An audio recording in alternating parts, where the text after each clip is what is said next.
ਵਾਹਿਗੁਰੂ ਜੀ ਕਾ ਖਾਲਸਾ ਵਾਹਿਗੁਰੂ ਜੀ ਕੀ ਫਤਿਹ। ਪਰਮ ਸਨਮਾਨਯੋਗ ਜੁਗੋ ਜੁਗ ਅਟਲ ਸਾਹਿਬ ਸ੍ਰੀ ਗੁਰੂ ਗ੍ਰੰਥ ਸਾਹਿਬ ਸੱਚੇ ਪਾਤਸ਼ਾਹ ਮਹਾਰਾਜ ਜੀ ਦੀ ਪਾਵਨ ਪਵਿੱਤਰ ਹਜ਼ੂਰੀ ਅੰਦਰ ਸਤਿਗੁਰੂ ਗੁਰੂ ਨਾਨਕ ਸਾਹਿਬ ਜੀ ਮਹਾਰਾਜ ਹਜ਼ੂਰ ਦੀ ਰਸਨਾ ਤੋਂ ਉਚਾਰਨ ਕੀਤੀ ਹੋਈ ਆਸਾ ਕੀ ਵਾਰ ਇਸ ਦੀ ਲੜੀਵਾਰ ਵਿਚਾਰ ਆਪ ਜੀ ਸਰਵਣ ਕਰ ਰਹੇ ਹੋ। ਹੁਣ ਤੱਕ ਆਪ ਜੀ ਨੇ ਦੂਸਰੀ ਪੌੜੀ ਦੇ ਨਾਲ ਜੋ ਪਹਿਲਾ ਸ਼ਲੋਕ ਹੈ ਇਸ ਦੀ ਵਿਚਾਰ ਸਰਵਣ ਕੀਤੀ ਹੈ। ਹੁਣ ਜੋ ਪਾਠ ਆਪ ਜੀ ਨੇ ਸਰਵਣ ਕੀਤਾ ਹੈ ਇਹ ਪਹਿਲੀ ਪੌੜੀ ਨਾਲ ਦੋ ਜੋੜੇ ਹੋਰ ਸ਼ਲੋਕ ਨੇ। ਵਾਹਿਗੁਰੂ ਦੂਸਰੀ ਪੌੜੀ ਨਾਲ ਇਹ ਜੋ ਦੋ ਹੋਰ ਸ਼ਲੋਕ ਨੇ, ਕਿਉਂਕਿ ਇਸ ਪੌੜੀ ਨਾਲ 3 ਸ਼ਲੋਕ ਨੇ।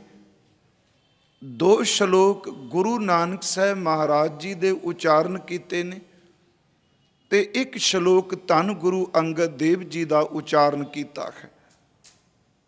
ਪਹਿਲੇ ਸ਼ਲੋਕ ਨੂੰ ਆਪਾਂ ਵਿਚਾਰ ਚੁੱਕੇ ਹਾਂ ਕਿ ਸੱਚੇ ਤੇਰੇ ਖੰਡ, ਸੱਚੇ ਬ੍ਰਹਮੰਡ, ਸੱਚੇ ਤੇਰੇ ਲੋ, ਸੱਚੇ ਆਕਾਰ। ਸੁਬਾਹ ਆਪਾਂ ਇਹ ਵਿਚਾਰ ਕੀਤੀ ਸੀ ਜੇ ਜਗਤ ਮਿਥਿਆ ਹੈ ਤੇ ਫਿਰ ਖੰਡ ਬ੍ਰਹਮੰਡ ਸੱਚ ਕਿਉਂ ਨੇ? ਜੇ ਆਕਾਰ ਬਿਨਸਨਹਾਰ ਨੇ ਫਿਰ ਆਕਾਰ ਸੱਚ ਕਿਉਂ ਹੈ? ਕਿਉਂਕਿ ਸਿਰਫ ਉਸ ਲੜੀ ਨੂੰ ਤਾਜ਼ਾ ਕਰਨ ਲਈ। ਤੇ ਦਾਸ ਨੇ ਇੱਕ ਬੇਨਤੀ ਕੀਤੀ ਸੀ ਕਿ ਜਿਹੜਾ ਸ਼ਬਦ ਤੇਰੇ ਨਾਲ ਜੁੜ ਜਾਏਗਾ ਉਹ ਸਚਾਈ ਨਾਲ ਭਰਿਆ ਹੈ, ਜਿਹੜਾ ਸ਼ਬਦ ਮੇਰੀ ਕੌਮੇ ਨਾਲ ਜੁੜ ਜਾਏਗਾ ਉਹ ਕੂੜ ਹੈ। ਇਹ ਖੰਡ ਤਾਂ ਸੱਚੇ ਨੇ, ਤੇਰੇ ਨੇ। ਇਹ ਬ੍ਰਹਮੰਡ ਸੱਚੇ ਤਾਂ ਨੇ, ਇਹ ਤੇਰੇ ਨੇ। ਇਹ ਆਕਾਰ ਤਾਂ ਸੱਚੇ ਨੇ, ਤੇਰੇ ਨੇ। ਤੇ ਸੁਬਾਹ ਮੈਂ ਇੱਕ ਅਰਜ਼ ਕੀਤੀ ਸੀ ਕਿ 2 ਤਰ੍ਹਾਂ ਦਾ ਸੱਚ ਹੈ, ਇੱਕ ਨਿਰਧਾਰਤ ਸੱਚ ਹੈ, ਇੱਕ ਆਧਾਰਿਤ ਸੱਚ ਹੈ। ਇੱਕ ਸੱਚ ਹੋਵੇ ਜਿਹਨੂੰ ਕਿਸੇ ਦੇ ਆਧਾਰ ਦੀ ਲੋੜ ਨਹੀਂ, ਇੱਕ ਸੱਚ ਹੋਵੇ ਜੋ ਕਿਸੇ ਦੇ ਆਧਾਰਿਤ ਹੈ। ਸਮਝ ਬੜੀ ਸੋਹਣੀ ਸਵੇਰੇ ਅਰਜ਼ ਕੀਤੀ ਸੀ, ਮੈਂ ਦੁਹਰਾਨ ਲੱਗਾ। ਧੁੱਪ ਤੇ ਤਪਸ਼, ਇਹ ਸਵੇਰੇ ਉਦਾਹਰਨ ਦਿੱਤੀ ਸੀ। ਇਹ ਸੱਚ ਹੈ ਕਿਉਂਕਿ ਜਦੋਂ ਸੂਰਜ ਨਿਕਲੇਗਾ ਧੁੱਪ ਵੀ ਆਵੇਗੀ ਤੇ ਨਿੱਘ ਵੀ ਸੋਜ਼ ਸੇਕ ਵੀ ਆਏਗਾ। ਪਰ ਇਹ ਧੁੱਪ ਹੁਣ ਨਹੀਂ, ਹੁਣ ਹਨੇਰਾ ਹੈ। ਸਰੀਰ ਵੀ ਉਹ ਨੇ, ਕਿਉਂਕਿ ਜਿਹੜਾ ਧੁੱਪ ਸੱਚ ਹੈ ਉਹ ਆਧਾਰਿਤ ਸੱਚ ਹੈ, ਉਹ ਸੂਰਜ ਦੇ ਸਹਾਰੇ ਹੈ। ਪਰ ਸੂਰਜ ਲਈ ਸ਼ਬਦ ਵਰਤਿਆ ਸੀ ਨਿਰਧਾਰਤ ਹੈ। ਪਾਰ ਬ੍ਰਹਮ ਪਰਮੇਸ਼ਵਰ ਉਹ ਤੱਤ ਹੈ ਜੋ ਨਿਰਧਾਰਤ ਸੱਚ ਹੈ, ਕਿਉਂਕਿ ਉਹਨੂੰ ਸੱਚ ਨੂੰ ਕਿਸੇ ਹੋਰ ਦਾ ਸਹਾਰਾ ਨਹੀਂ ਚਾਹੀਦਾ, ਕਿਉਂਕਿ ਉਹ ਅਨਭਉ ਪ੍ਰਕਾਸ਼, ਉਹ ਆਪਣੇ ਆਪ ਹੈ। ਜਿਹੜਾ ਕਿਸੇ ਦਾ ਥਾਪਿਆ ਨਹੀਂ, ਕਿਸੇ ਦਾ ਬਣਾਇਆ ਨਹੀਂ, ਉਹਨੂੰ ਕਿਸੇ ਦੇ ਆਧਾਰ ਦੀ ਲੋੜ ਹੀ ਨਹੀਂ। ਤੇ ਜਿਹੜਾ ਸੰਸਾਰ ਸੱਚ ਹੈ ਇਹ ਨਿਰਧਾਰਤ ਸੱਚ ਹੈ, ਕਿਉਂਕਿ ਇਹਦਾ ਆਧਾਰ ਪਾਰ ਬ੍ਰਹਮ ਪਰਮੇਸ਼ਰ ਹੈ। ਇਸ ਕਰਕੇ ਖੰਡ ਵੀ ਸੱਚੇ, ਬ੍ਰਹਮੰਡ ਵੀ ਸੱਚੇ, ਲੋ ਵੀ ਸੱਚੇ, ਆਕਾਰ ਵੀ ਸੱਚੇ, ਸਾਰੇ ਸ਼ਬਦ ਵਰਤੇ। ਹਜ਼ੂਰ ਨੇ ਫਿਰ ਅੱਗੇ ਬਚਨ ਕੀਤਾ ਜਿਹੜੇ ਸੱਚ ਨੂੰ ਧਿਆਉਂਦੇ ਨੇ ਉਹ ਵੀ ਸੱਚੇ ਨੇ, ਤੇ ਜਿਹੜੇ ਝੂਠ ਵਿੱਚ ਪੈ ਜਾਂਦੇ ਨੇ ਉਹ ਕੱਚੇ ਨੇ। ਕੱਚਿਆਂ ਨੂੰ ਜਨਮ ਮਰਨ ਹੈ, ਸੱਚੇ ਜਿਹੜੇ ਨੇ ਪ੍ਰਭੂ ਦੀ ਦਰਗਾਹ ਵਿੱਚ ਪ੍ਰਵਾਨ ਨੇ।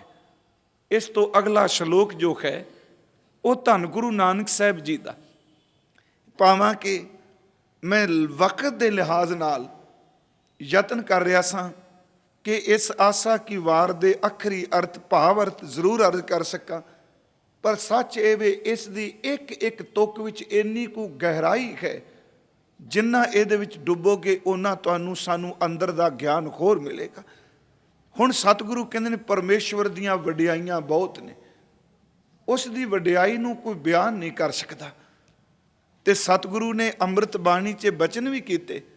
ਸੱਚ ਇਹ ਵੇ ਇੱਕ ਗੁਰੂ ਦੀ ਵਡਿਆਈ ਇੰਨੀ ਵੱਡੀ ਏ, ਉਹਦਾ ਵੀ ਅੰਤ ਕੋਈ ਨਹੀਂ, ਤੇ ਪਾਰ ਬ੍ਰਹਮ ਪਰਮੇਸ਼ਵਰ ਦੀ ਵਡਿਆਈ ਇੰਨੀ ਵੱਡੀ, ਉਹਦਾ ਅੰਤ ਕੋਈ ਨਹੀਂ। ਜਿਵੇਂ ਅਸੀਂ ਬਚਨ ਪੜ੍ਹਨੇ ਆ, ਵੱਡੇ ਕੀਆਂ ਵਡਿਆਈਆਂ ਕਿਛ ਕਹਿਣ ਨਾ ਜਾਏ। ਪਰ ਇੱਕ ਸਵਾਲ ਉੱਠਦਾ, ਉਹ ਵਡਿਆਈ ਕੀ ਹੈ? ਜਿਵੇਂ ਮੰਨ ਲਓ ਇੱਕ ਬੰਦੇ ਦੀ ਅਸੀਂ ਸਿਫਤ ਕਰਨੇ ਆ, ਸਿਫਤ, ਵਡਿਆਈ, ਸਲਾਹੁਤਾ, ਸਲਾਹ, ਇਹ ਸ਼ਬਦ ਬਿਲਕੁਲ ਨੇੜੇ ਨੇੜੇ ਦੇ। ਅਸੀਂ ਇੱਕ ਬੰਦੇ ਦੀ ਸਿਫਤ ਕਰਨੇ ਆ, ਉਹਦੇ ਨਾਲ ਜਿਹੜੇ ਗੁਣ ਨੇ ਉਹਨਾਂ ਗੁਣਾਂ ਕਰਕੇ ਉਹਦੀ ਸਿਫਤ ਹੁੰਦੀ। ਮੰਨ ਲਓ ਇੱਕ ਬੰਦੇ ਦੇ ਸਰੀਰ ਵਿੱਚ ਪਰਮਾਤਮਾ ਨੇ ਸਹਿਣਸ਼ੀਲਤਾ ਦਿੱਤੀ, ਇਹ ਉਹਦੀ ਬੋਡੀ ਦੀ ਵਡਿਆਈ ਹੈ ਵੀ ਇਹ ਬੰਦਾ ਬੜਾ ਚੰਗਾ, ਬੜਾ ਸਬਰ ਵਾਲਾ, ਠਰਮੇ ਵਾਲਾ, ਧੀਰਜ ਵਾਲਾ, ਧੀਰਾ ਹੈ, ਇਹ ਵਡਿਆਈ ਹੈ। ਇੱਕ ਬੰਦਾ ਬੜਾ, ਮੰਨ ਲਓ ਕਿ ਅੰਦਰੋਂ ਟਿਕਿਆ ਹੋਇਆ ਹੈ, ਨਿਮਰਤਾ 'ਚ ਰਹਿੰਦਾ ਹੈ, ਅਸੀਂ ਕਹਿੰਦੇ ਹਾਂ ਬੜਾ ਨਿਮਰਤਾ ਵਾਲਾ, ਨਿਮਰਤਾ ਉਹਦੀ ਵਡਿਆਈ ਹੈ। ਹੁਣ ਸਵਾਲ ਉੱਠਦਾ ਹੈ ਕਿ ਇਹ ਤਾਂ ਕਹਿ ਦਿੱਤਾ ਵੱਡੇ ਦੀਆਂ ਬਹੁਤ ਵਡਿਆਈਆਂ ਨੇ, ਪਰ ਧੰਨ ਗੁਰੂ ਨਾਨਕ ਸਾਹਿਬ ਕਹਿੰਦੇ ਨੇ ਸੱਚੇ ਪਾਤਸ਼ਾਹ ਸਾਨੂੰ ਕਿਰਪਾ ਕਰਕੇ ਦੱਸੋ, ਕਿਉਂਕਿ ਅਸੀਂ ਮਾਨਵਤਾ ਨੂੰ ਦੱਸ ਸਕੀਏ ਕਿ ਉਹਨਾਂ ਵੱਡੀਆਂ ਵਡਿਆਈਆਂ 'ਚੋਂ ਕੁਝ ਕੁ ਗਿਣ ਸਕੀਏ, ਉਹ ਕਿਸ ਕਰਕੇ ਵੱਡਾ ਹੈ, ਕਿਹੜੀਆਂ ਵਡਿਆਈਆਂ ਵੱਡੀਆਂ ਨੇ। ਉਹਦੇ ਵਿੱਚ ਸਤਿਗੁਰਾਂ ਨੇ ਬਖਸ਼ਿਸ਼ ਕੀਤੀ। ਤੇ ਦਾਸ ਅੱਗੇ ਵੀ ਇੱਕ ਵਾਰ ਬੇਨਤੀ ਕੀਤੀ ਸੀ, ਦੋ ਸ਼ਬਦ ਨੇ, ਇੱਕ ਵਡਿਆਈ ਹੈ ਤੇ ਇੱਕ ਸ਼ਬਦ ਬੁਰਿਆਈ ਹੈ। ਇਹ ਦੋਨਾਂ ਸ਼ਬਦਾਂ ਨੂੰ ਧਿਆਨ ਨਾਲ ਦੇਖੀਏ। ਯਾਦ ਰੱਖੋ, ਜਿੱਥੇ ਪਰਮਾਤਮਾ ਦੀ ਵਡਿਆਈ ਹੋਣ ਲੱਗ ਪਏਗੀ ਨਾ, ਉੱਥੇ ਬੁਰਿਆਈ ਆਪਣੇ ਆਪ ਦੌੜ ਜਾਂਦੀ। ਜੇ ਕਿਸੇ ਨੇ ਆਪਣੇ ਅੰਦਰ ਦੀ ਬੁਰਿਆਈ ਨੂੰ ਖਤਮ ਕਰਨਾ, ਉਹ ਕਿਸੇ ਨੂੰ ਪੁੱਛਣ ਦੀ ਥਾਂ ਪਰਮਾਤਮਾ ਦੀ ਵਡਿਆਈ ਕਰੇ। ਜਿੰਨਾ ਕੋਈ ਪਰਮਾਤਮਾ ਦੀ ਵਡਿਆਈ ਕਰੇਗਾ, ਓਨੀ ਉਹਦੀ ਬੁਰਿਆਈ ਖਤਮ ਹੋਵੇਗੀ। ਜਿੰਨਾ ਪਰਮਾਤਮਾ ਦੀਆਂ ਵਡਿਆਈਆਂ ਕਰੇਗਾ, ਓਨੀਆਂ ਉਹਦੇ ਅੰਦਰ ਦੀਆਂ ਬੁਰਿਆਈਆਂ ਖਤਮ ਹੋ ਜਾਣਗੀਆਂ। ਇਹ ਵਡਿਆਈ ਨਰਜਿੰਦ ਨਹੀਂ। ਪਰਮਾਤਮਾ ਦੀ ਸਿਫਤ, ਮੈਂ ਸ਼ਾਇਦ ਕਿਹਾ ਸੀ ਕਿ ਸਿਫਤ ਤੇ ਵਡਿਆਈ ਟੁੱਟਿਆਂ ਹੋਇਆਂ ਨੂੰ ਜੋੜ ਦਿੰਦੀ ਹੈ। ਹਜ਼ੂਰ ਸਾਨੂੰ ਦੱਸੋ ਕਿ ਅਸੀਂ ਵੱਡੇ ਕੀਆਂ ਵਡਿਆਈਆਂ ਕਿਵੇਂ ਕਰੀਏ। ਸਾਨੂੰ ਜ਼ਿਹਨ 'ਚ ਗੱਲ ਬਿਠਾਓ, ਸਮਝ ਪੈ ਜਾਏ। ਮੇਰੇ ਧੰਨ ਗੁਰੂ ਨਾਨਕ ਸਾਹਿਬ ਨੇ ਜਦੋਂ ਸ਼ੁਰੂਆਤ ਕੀਤੀ, ਕਿਉਂਕਿ 2 ਸ਼ਲੋਕ ਨੇ ਤੇ ਯਤਨ ਕਰਾਂਗਾ ਅਰਥ ਜ਼ਰੂਰ ਸਾਨੂੰ ਸਮਝ ਪਹਿਲਾਂ ਪੈਣ, ਡਿਟੇਲ ਨਾਲ ਜਿੰਨਾ ਕੁ ਕਹਿ ਸਕਿਆ। ਹਜ਼ੂਰ ਕਹਿੰਦੇ ਨੇ ਸਭ ਤੋਂ ਪਹਿਲਾਂ ਮੇਰੇ ਵੱਡੇ ਪਰਮਾਤਮਾ ਦੀ ਵਡਿਆਈ ਇਹ ਵੇ ਕਿ ਉਹਦਾ ਨਾਮ ਬੜਾ ਵੱਡਾ ਹੈ, ਇਹ ਉਹਦੀ ਵਡਿਆਈ ਹੈ। ਇਹ ਇੱਥੇ ਥੋੜ੍ਹਾ ਜਿਹਾ ਆਪਾਂ ਰੁਕਾਂਗੇ। ਹਜ਼ੂਰ ਨੇ ਸ਼ੁਰੂਆਤ ਕੀਤੀ, ਮਹੱਲਾ ਪਹਿਲਾ। ਸਾਹਿਬ ਨੇ ਫਰਮਾਇਆ, ਵੱਡੀ ਵਡਿਆਈ, ਇਹ ਮੇਰੇ ਪਾਰ ਬ੍ਰਹਮ ਪਰਮੇਸ਼ਵਰ ਦੀ ਵਡਿਆਈ ਬੜੀ ਵੱਡੀ ਹੈ। ਕੀ ਵਡਿਆਈ ਜੀ? ਕਹਿਣ ਲੱਗੇ, ਜਾਂ ਵੱਡਾ ਨਾਉ। ਜਾਂ ਦਾ ਅਰਥ ਕਰ ਲਈ ਜਿਸ ਦਾ, ਜਿਸ ਪਾਰ ਬ੍ਰਹਮ ਪਰਮੇਸ਼ਵਰ ਦਾ ਨਾਮ ਬੜਾ ਵੱਡਾ ਹੈ, ਨਾਮਣਾ ਬੜਾ ਵੱਡਾ ਹੈ। ਸੱਚ ਐਵੇਂ ਉਹਦਾ ਨਾਮ ਵੱਡਾ ਹੋਣਾ ਵੀ ਉਹਦੀ ਇੱਕ ਵਡਿਆਈ ਹੈ। ਭਾਵਾਂ ਕਿ ਕੁਝ ਵਿਦਵਾਨਾਂ ਨੇ ਦੇ ਅਰਥ ਹੋਰ ਢੰਗ ਨਾਲ ਕੀਤੇ, ਉਹਨਾਂ ਨੇ ਸਿਰਫ ਨਾਮਣਾ ਸ਼ਬਦ ਵਰਤਿਆ। ਪਰ ਮੈਂ ਇੱਕ ਬੇਨਤੀ ਕਰਾਂਗਾ, ਸ਼੍ਰੀਮਾਨ ਭਾਈ ਸਾਹਿਬ ਭਾਈ ਵੀਰ ਸਿੰਘ ਜੀ, ਮੈਂ ਕਿਉਂ ਉਹਨਾਂ ਦਾ ਜ਼ਿਆਦਾ ਜ਼ਿਕਰ ਕਰਨਾ ਅਕਸਰ, ਇਹ ਨਹੀਂ ਕਿ ਮੈਂ ਦੂਸਰਾ ਸਾਹਿਤ ਨਹੀਂ ਵਾਚਦਾ, ਕਿਉਂਕਿ ਉਹ ਜਦੋਂ ਵੀ ਗੱਲ ਕਰਦੇ ਆ, ਇੱਕ ਤਾਂ ਅਰਥ ਕਰਦੇ ਆ ਉਹ ਭੈ ਦਾ ਪੱਲਾ ਨਹੀਂ ਛੱਡਦੇ, ਗੁਰੂ ਦੇ ਭੈ 'ਚ ਰਹਿੰਦੇ ਨੇ। ਦੂਸਰਾ ਅਰਥ ਕਰਦੇ ਆ ਉਹ ਅਨੁਭਵੀ ਗੱਲਾਂ ਕਰ ਜਾਂਦੇ ਨੇ। ਇੱਥੇ ਜਦੋਂ ਉਹਨਾਂ ਨੇ ਅਰਥ ਕੀਤੇ ਤੇ ਉਹਨਾਂ ਅਰਥ ਕੀਤੇ ਪਰਮਾਤਮਾ ਦੀ ਵੱਡੀ ਵਡਿਆਈ ਇਹ ਵੇ, ਇਸ ਕਰਕੇ ਕਿਉਂਕਿ ਜਿਸ ਦਾ ਨਾਮ ਵੱਡਾ ਹੈ। ਹੁਣ ਇਹਨੂੰ ਥੋੜ੍ਹਾ ਜਿਹਾ ਬਾਣੀ 'ਚ ਆਓ ਦੇਖੀਏ। ਮੈਂ ਇੱਕ ਦਿਨ ਅਰਜ਼ ਕੀਤੀ ਸੀ ਕਿ ਪਰਮਾਤਮਾ ਸਭ ਤੋਂ ਵੱਡਾ ਹੈ, ਉਸ ਤੋਂ ਵੱਡਾ ਕੋਈ ਨਹੀਂ। ਪਰ ਉਹਦੀ ਸਭ ਤੋਂ ਵੱਡੀ ਵਡੌਤਾ ਇਹ ਵੇ ਕਿ ਉਸ ਪਰਿਪੂਰਨ ਪਰਮਾਤਮਾ ਦਾ ਨਾਮ ਉਸ ਤੋਂ ਵੀ ਵੱਡਾ ਹੈ। ਜਿੰਨੇ ਕਰਮ ਅਸੀਂ ਕਰਨੇ ਆ, ਸਭ ਕਰਮਾਂ ਤੋਂ ਉੱਚਾ ਸਿਰਫ ਪਰਮਾਤਮਾ ਦਾ ਨਾਮ ਹੈ। ਹਜ਼ੂਰ ਦੀ ਅੰਮ੍ਰਿਤ ਬਾਣੀ ਵਿੱਚੋਂ ਮੈਂ ਬੇਨਤੀ ਕਰਾਂਗਾ, ਜਦੋਂ ਅਸੀਂ ਵੱਡੇ ਦੀ ਗੱਲ ਕਰਨੇ ਆ ਤੇ ਅਸੀਂ ਸ਼ਬਦ ਵਰਤਨੇ ਆ ਕਿ ਅਤ ਉੱਚਾ ਤਾਂ ਕਾ ਦਰਬਾਰਾ, ਜਾਂ ਪੜ੍ਹਨੇ ਆ ਜਾਂ ਕੈ ਵਸ ਖਾਲ ਸੁਲਤਾਨ, ਜਾਂ ਕਾ ਵਸ ਹੈ ਸਗਲ ਜਹਾਨ। ਜਾਂ ਅਸੀਂ ਪੜ੍ਹਨੇ ਕੋਏ ਨਾ ਜਾਣੈ ਤੁਮਰਾ ਅੰਤ, ਉੱਚੇ ਤੇ ਉੱਚਾ ਭਗਵੰਤ। ਮੈਂ ਪੇਖਿਓ ਰੀ ਮੋਹਨ, ਸਭ ਤੇ ਉੱਚਾ ਸ਼ਬਦ ਵਰਤਿਆ ਮਹਾਰਾਜ ਜੀ ਨੇ। ਹੁਣ ਜਿਹੜਾ ਉੱਚਾ ਹੈ, ਜਿਹੜਾ ਅਗੰਮ ਹੈ, ਅਗੋਚਰ ਹੈ, ਅਪਹੁੰਚ ਹੈ, ਬੇਅੰਤ ਹੈ, ਉਸ ਤੱਕ ਪਹੁੰਚਿਆ ਕਿਵੇਂ ਜਾ ਸਕਦਾ ਹੈ? ਤਾਂ ਉਹ ਅਗੰਮ ਗੋਚਰ, ਉਹਦਾ ਅੰਤ ਨਹੀਂ ਕਿਸੇ ਨੇ ਪਾਇਆ। ਜਿਹੜਾ ਹੈ ਹੀ ਬੇਅੰਤ, ਤੇ ਮੈਂ ਇੱਕ ਫਿਰ ਬੇਨਤੀ ਕਹਿ ਦਿਆਂ, ਉਸ ਨੂੰ ਬੇਅੰਤ ਬੇਅੰਤ ਕਹੀ ਜਾਣਾ ਇਹ ਵੀ ਇੱਕ ਉਸ ਦੀ ਵਡਿਆਈ ਹੈ। ਪਰ ਅੰਦਰੋਂ ਕਵੇ ਬੰਦਾ ਭਿੱਜ ਕੇ ਤੂੰ ਬੇਅੰਤ ਹੈ। ਤਾਂ ਹੀ ਤਾਂ ਸਤਿਗੁਰੂ ਨੇ ਬਾਣੀ 'ਚ ਸ੍ਰੀ ਰਾਗ 'ਚ ਇੱਕ ਸ਼ਬਦ ਦਰਜ ਕੀਤਾ। ਸਿਰਫ ਉਹਦੇ ਅਰਥ ਨਹੀਂ, ਸੰਖੇਪ ਜੀ ਮੈਂ ਅਰਜ਼ ਕਰ ਦਿਆਂਗਾ, ਤੁਸੀਂ ਅਰਥ ਸਮਝ ਜਾਓਗੇ। ਸਤਿਗੁਰੂ ਨੇ ਫਰਮਾਇਆ, ਸਮਾਧੀਆਂ ਜਿੰਨੀਆਂ ਮਰਜ਼ੀ ਕੋਈ ਬੰਦਾ ਲਾ ਲੈ, ਕਰੋੜਾਂ ਸਾਲ ਘੁੱਪ ਹਨੇਰੇ 'ਚ ਬੰਦਗੀ ਕਰੇ, ਤੇ ਕਰੋੜਾਂ ਸਾਲ ਬਾਅਦ ਪੁੱਛੋ ਰੱਬ ਦਾ ਅੰਤ ਪਾਇਆ? ਕਹਿੰਦਾ ਨਹੀਂ ਨਹੀਂ, ਉਸ ਦਾ ਅੰਤ ਨਹੀਂ ਪਾਇਆ ਜਾ ਸਕਦਾ। ਉਹ ਸ਼ਬਦ ਹੈ, ਕੋਟ ਕੋਟੀ ਮੇਰੀ ਆਰਜਾ, ਪਵਨ ਪੀਣ ਅਪਿਆਓ। ਕਰੋੜਾਂ ਸਾਲ ਮੇਰੀ ਉਮਰ ਹੋ ਜਾਏ, ਮੈਂ ਨਾ ਰਾਸ਼ਨ ਖਾਵਾਂ ਨਾ ਪਾਣੀ ਪੀਆਂ, ਅਸਲ 'ਚ ਪਵਨ ਹਵਾ ਵਿੱਚੋਂ ਮੈਨੂੰ ਪਾਣੀ ਵੀ ਮਿਲੇ ਤੇ ਅਪਿਆਓ ਦਾ ਅਰਥ ਹੈ ਭੋਜਨ ਵੀ ਮਿਲੇ। ਕਿਉਂਕਿ ਹਵਾ ਵਿੱਚ ਦੋਨੋਂ ਤੱਤ ਹਰ ਵਕਤ ਮੌਜੂਦ ਰਹਿੰਦੇ। ਜਿੱਥੇ ਹੁਣ ਹਵਾ ਹੈ, ਇਹਦੇ 'ਚ ਇਕੱਲੇ ਸਵਾਸ ਨਹੀਂ, ਹਵਾ ਦੇ ਵਿੱਚ ਅੰਨ ਦੀ ਐਨਰਜੀ ਵੀ ਹੈ, ਤੇ ਹਵਾ ਵਿੱਚ ਪਾਣੀ ਦੀ ਐਨਰਜੀ ਵੀ। ਇਹ ਪਾਣੀ ਤੋਂ ਬਿਨਾਂ ਨਹੀਂ ਹਵਾ। ਫਿਰ ਇਹਨੂੰ ਸੁਣਿਓ, ਪਰ ਜਿਉਂ-ਜਿਉਂ ਬੰਦਾ ਬੰਦਗੀ ਕਰਦਿਆਂ ਅੰਦਰੋਂ ਸੂਖਸ਼ਮ ਹੋਈ ਜਾਂਦਾ ਹੈ ਨਾ, ਕਿਉਂਕਿ ਉਹ ਸੂਖਸ਼ਮ ਹੈ ਜਿਹਦੇ ਨਾਲ ਅਸੀਂ ਜੁੜਨਾ। ਪਿਆਰਿਓ, ਇੱਥੇ ਤਾਂ ਏਡੇ ਵੱਡੇ ਸਥੂਲ ਹਉਮੈ ਪਈਏ, ਸੂਖਸ਼ਮ ਨਾਲ ਜੁੜਾਂਗੇ ਕਿੱਥੇ? ਸਤਿਗੁਰੂ ਨੇ ਬਾਣੀ 'ਚ ਇੱਕ ਪ੍ਰਮਾਣ ਦਿੱਤਾ ਜੀ, ਕਹਿੰਦੇ ਨੇ ਰਾਈ ਦਾ ਦਾਣਾ, ਮੈਂ ਰਵਾਂਗਾ ਪ੍ਰਕਰਨ 'ਚ, ਰਾਈ ਸਰੋਂ ਦਾ ਦਾਣਾ ਬਹੁਤ ਬਰੀਕ ਹੈ, ਸਾਨੂੰ ਸਭ ਨੂੰ ਪਤਾ ਹੈ। ਤੇ ਗੁਰੂ ਗ੍ਰੰਥ ਸਾਹਿਬ ਕਹਿੰਦੇ ਨੇ ਜਿਹੜਾ ਮੁਕਤੀ ਦਾ ਦਰਵਾਜ਼ਾ ਹੈ ਨਾ, ਉਹ ਰਾਈ ਸਰੋਂ ਦੇ ਦਾਣੇ ਨਾਲੋਂ 10 ਗੁਣਾ ਜ਼ਿਆਦਾ ਬਰੀਕ ਹੈ। ਕਿੰਨਾ ਕੁ ਸੂਖਸ਼ਮ ਹੋਵੇ ਬੰਦਾ। ਕਬੀਰ ਮੁਕਤ ਦੁਆਰਾ ਸੰਕੁੜਾ, ਰਾਈ 10ਵੇਂ ਪਾਏ। ਰਾਈ ਦੇ ਦਾਣੇ ਦਾ ਟੁਕੜਾ ਕਰੀ ਜਾਓ, ਟੁਕੜੇ ਕਰੀ ਜਾਓ, ਉਹਦੇ 10 ਹਿੱਸੇ ਕਰੋ, ਜਿਹੜਾ 10ਵਾਂ ਹਿੱਸਾ ਹੈ ਨਾ, ਇੰਨਾ ਬਰੀਕ ਹੈ ਮੁਕਤੀ ਦਾ ਦਰ। ਇਹਦਾ ਮਤਲਬ ਇੰਨਾ ਸੂਖਸ਼ਮ ਹੋਵੇਗਾ, ਤੂੰ ਬੰਧਨਾਂ ਤੋਂ ਮੁਕਤ ਹੋਵੇਗਾ। ਤੂੰ ਤਾਂ ਹਾਥੀ ਬਣਿਆ ਬੈਠਾ ਤੇ ਤੂੰ ਮੁਕਤ ਕਿੱਦਣ ਹੋਣਾ? ਕਬੀਰ ਮੁਕਤ ਦੁਆਰਾ ਸੰਕੁੜਾ, ਰਾਈ 10ਵੇਂ ਪਾਏ। ਮਨ ਤੋਂ ਮੈਗਲ ਹੋਏ ਰਿਹਾ ਨਿਕਸਿਆ, ਕਿਉਂ ਕਰ ਜਾਏ? ਕਿਵੇਂ ਤੂੰ ਪਾਰ ਹੋਵੇਗਾ? ਇੰਨਾ ਬਰੀਕ।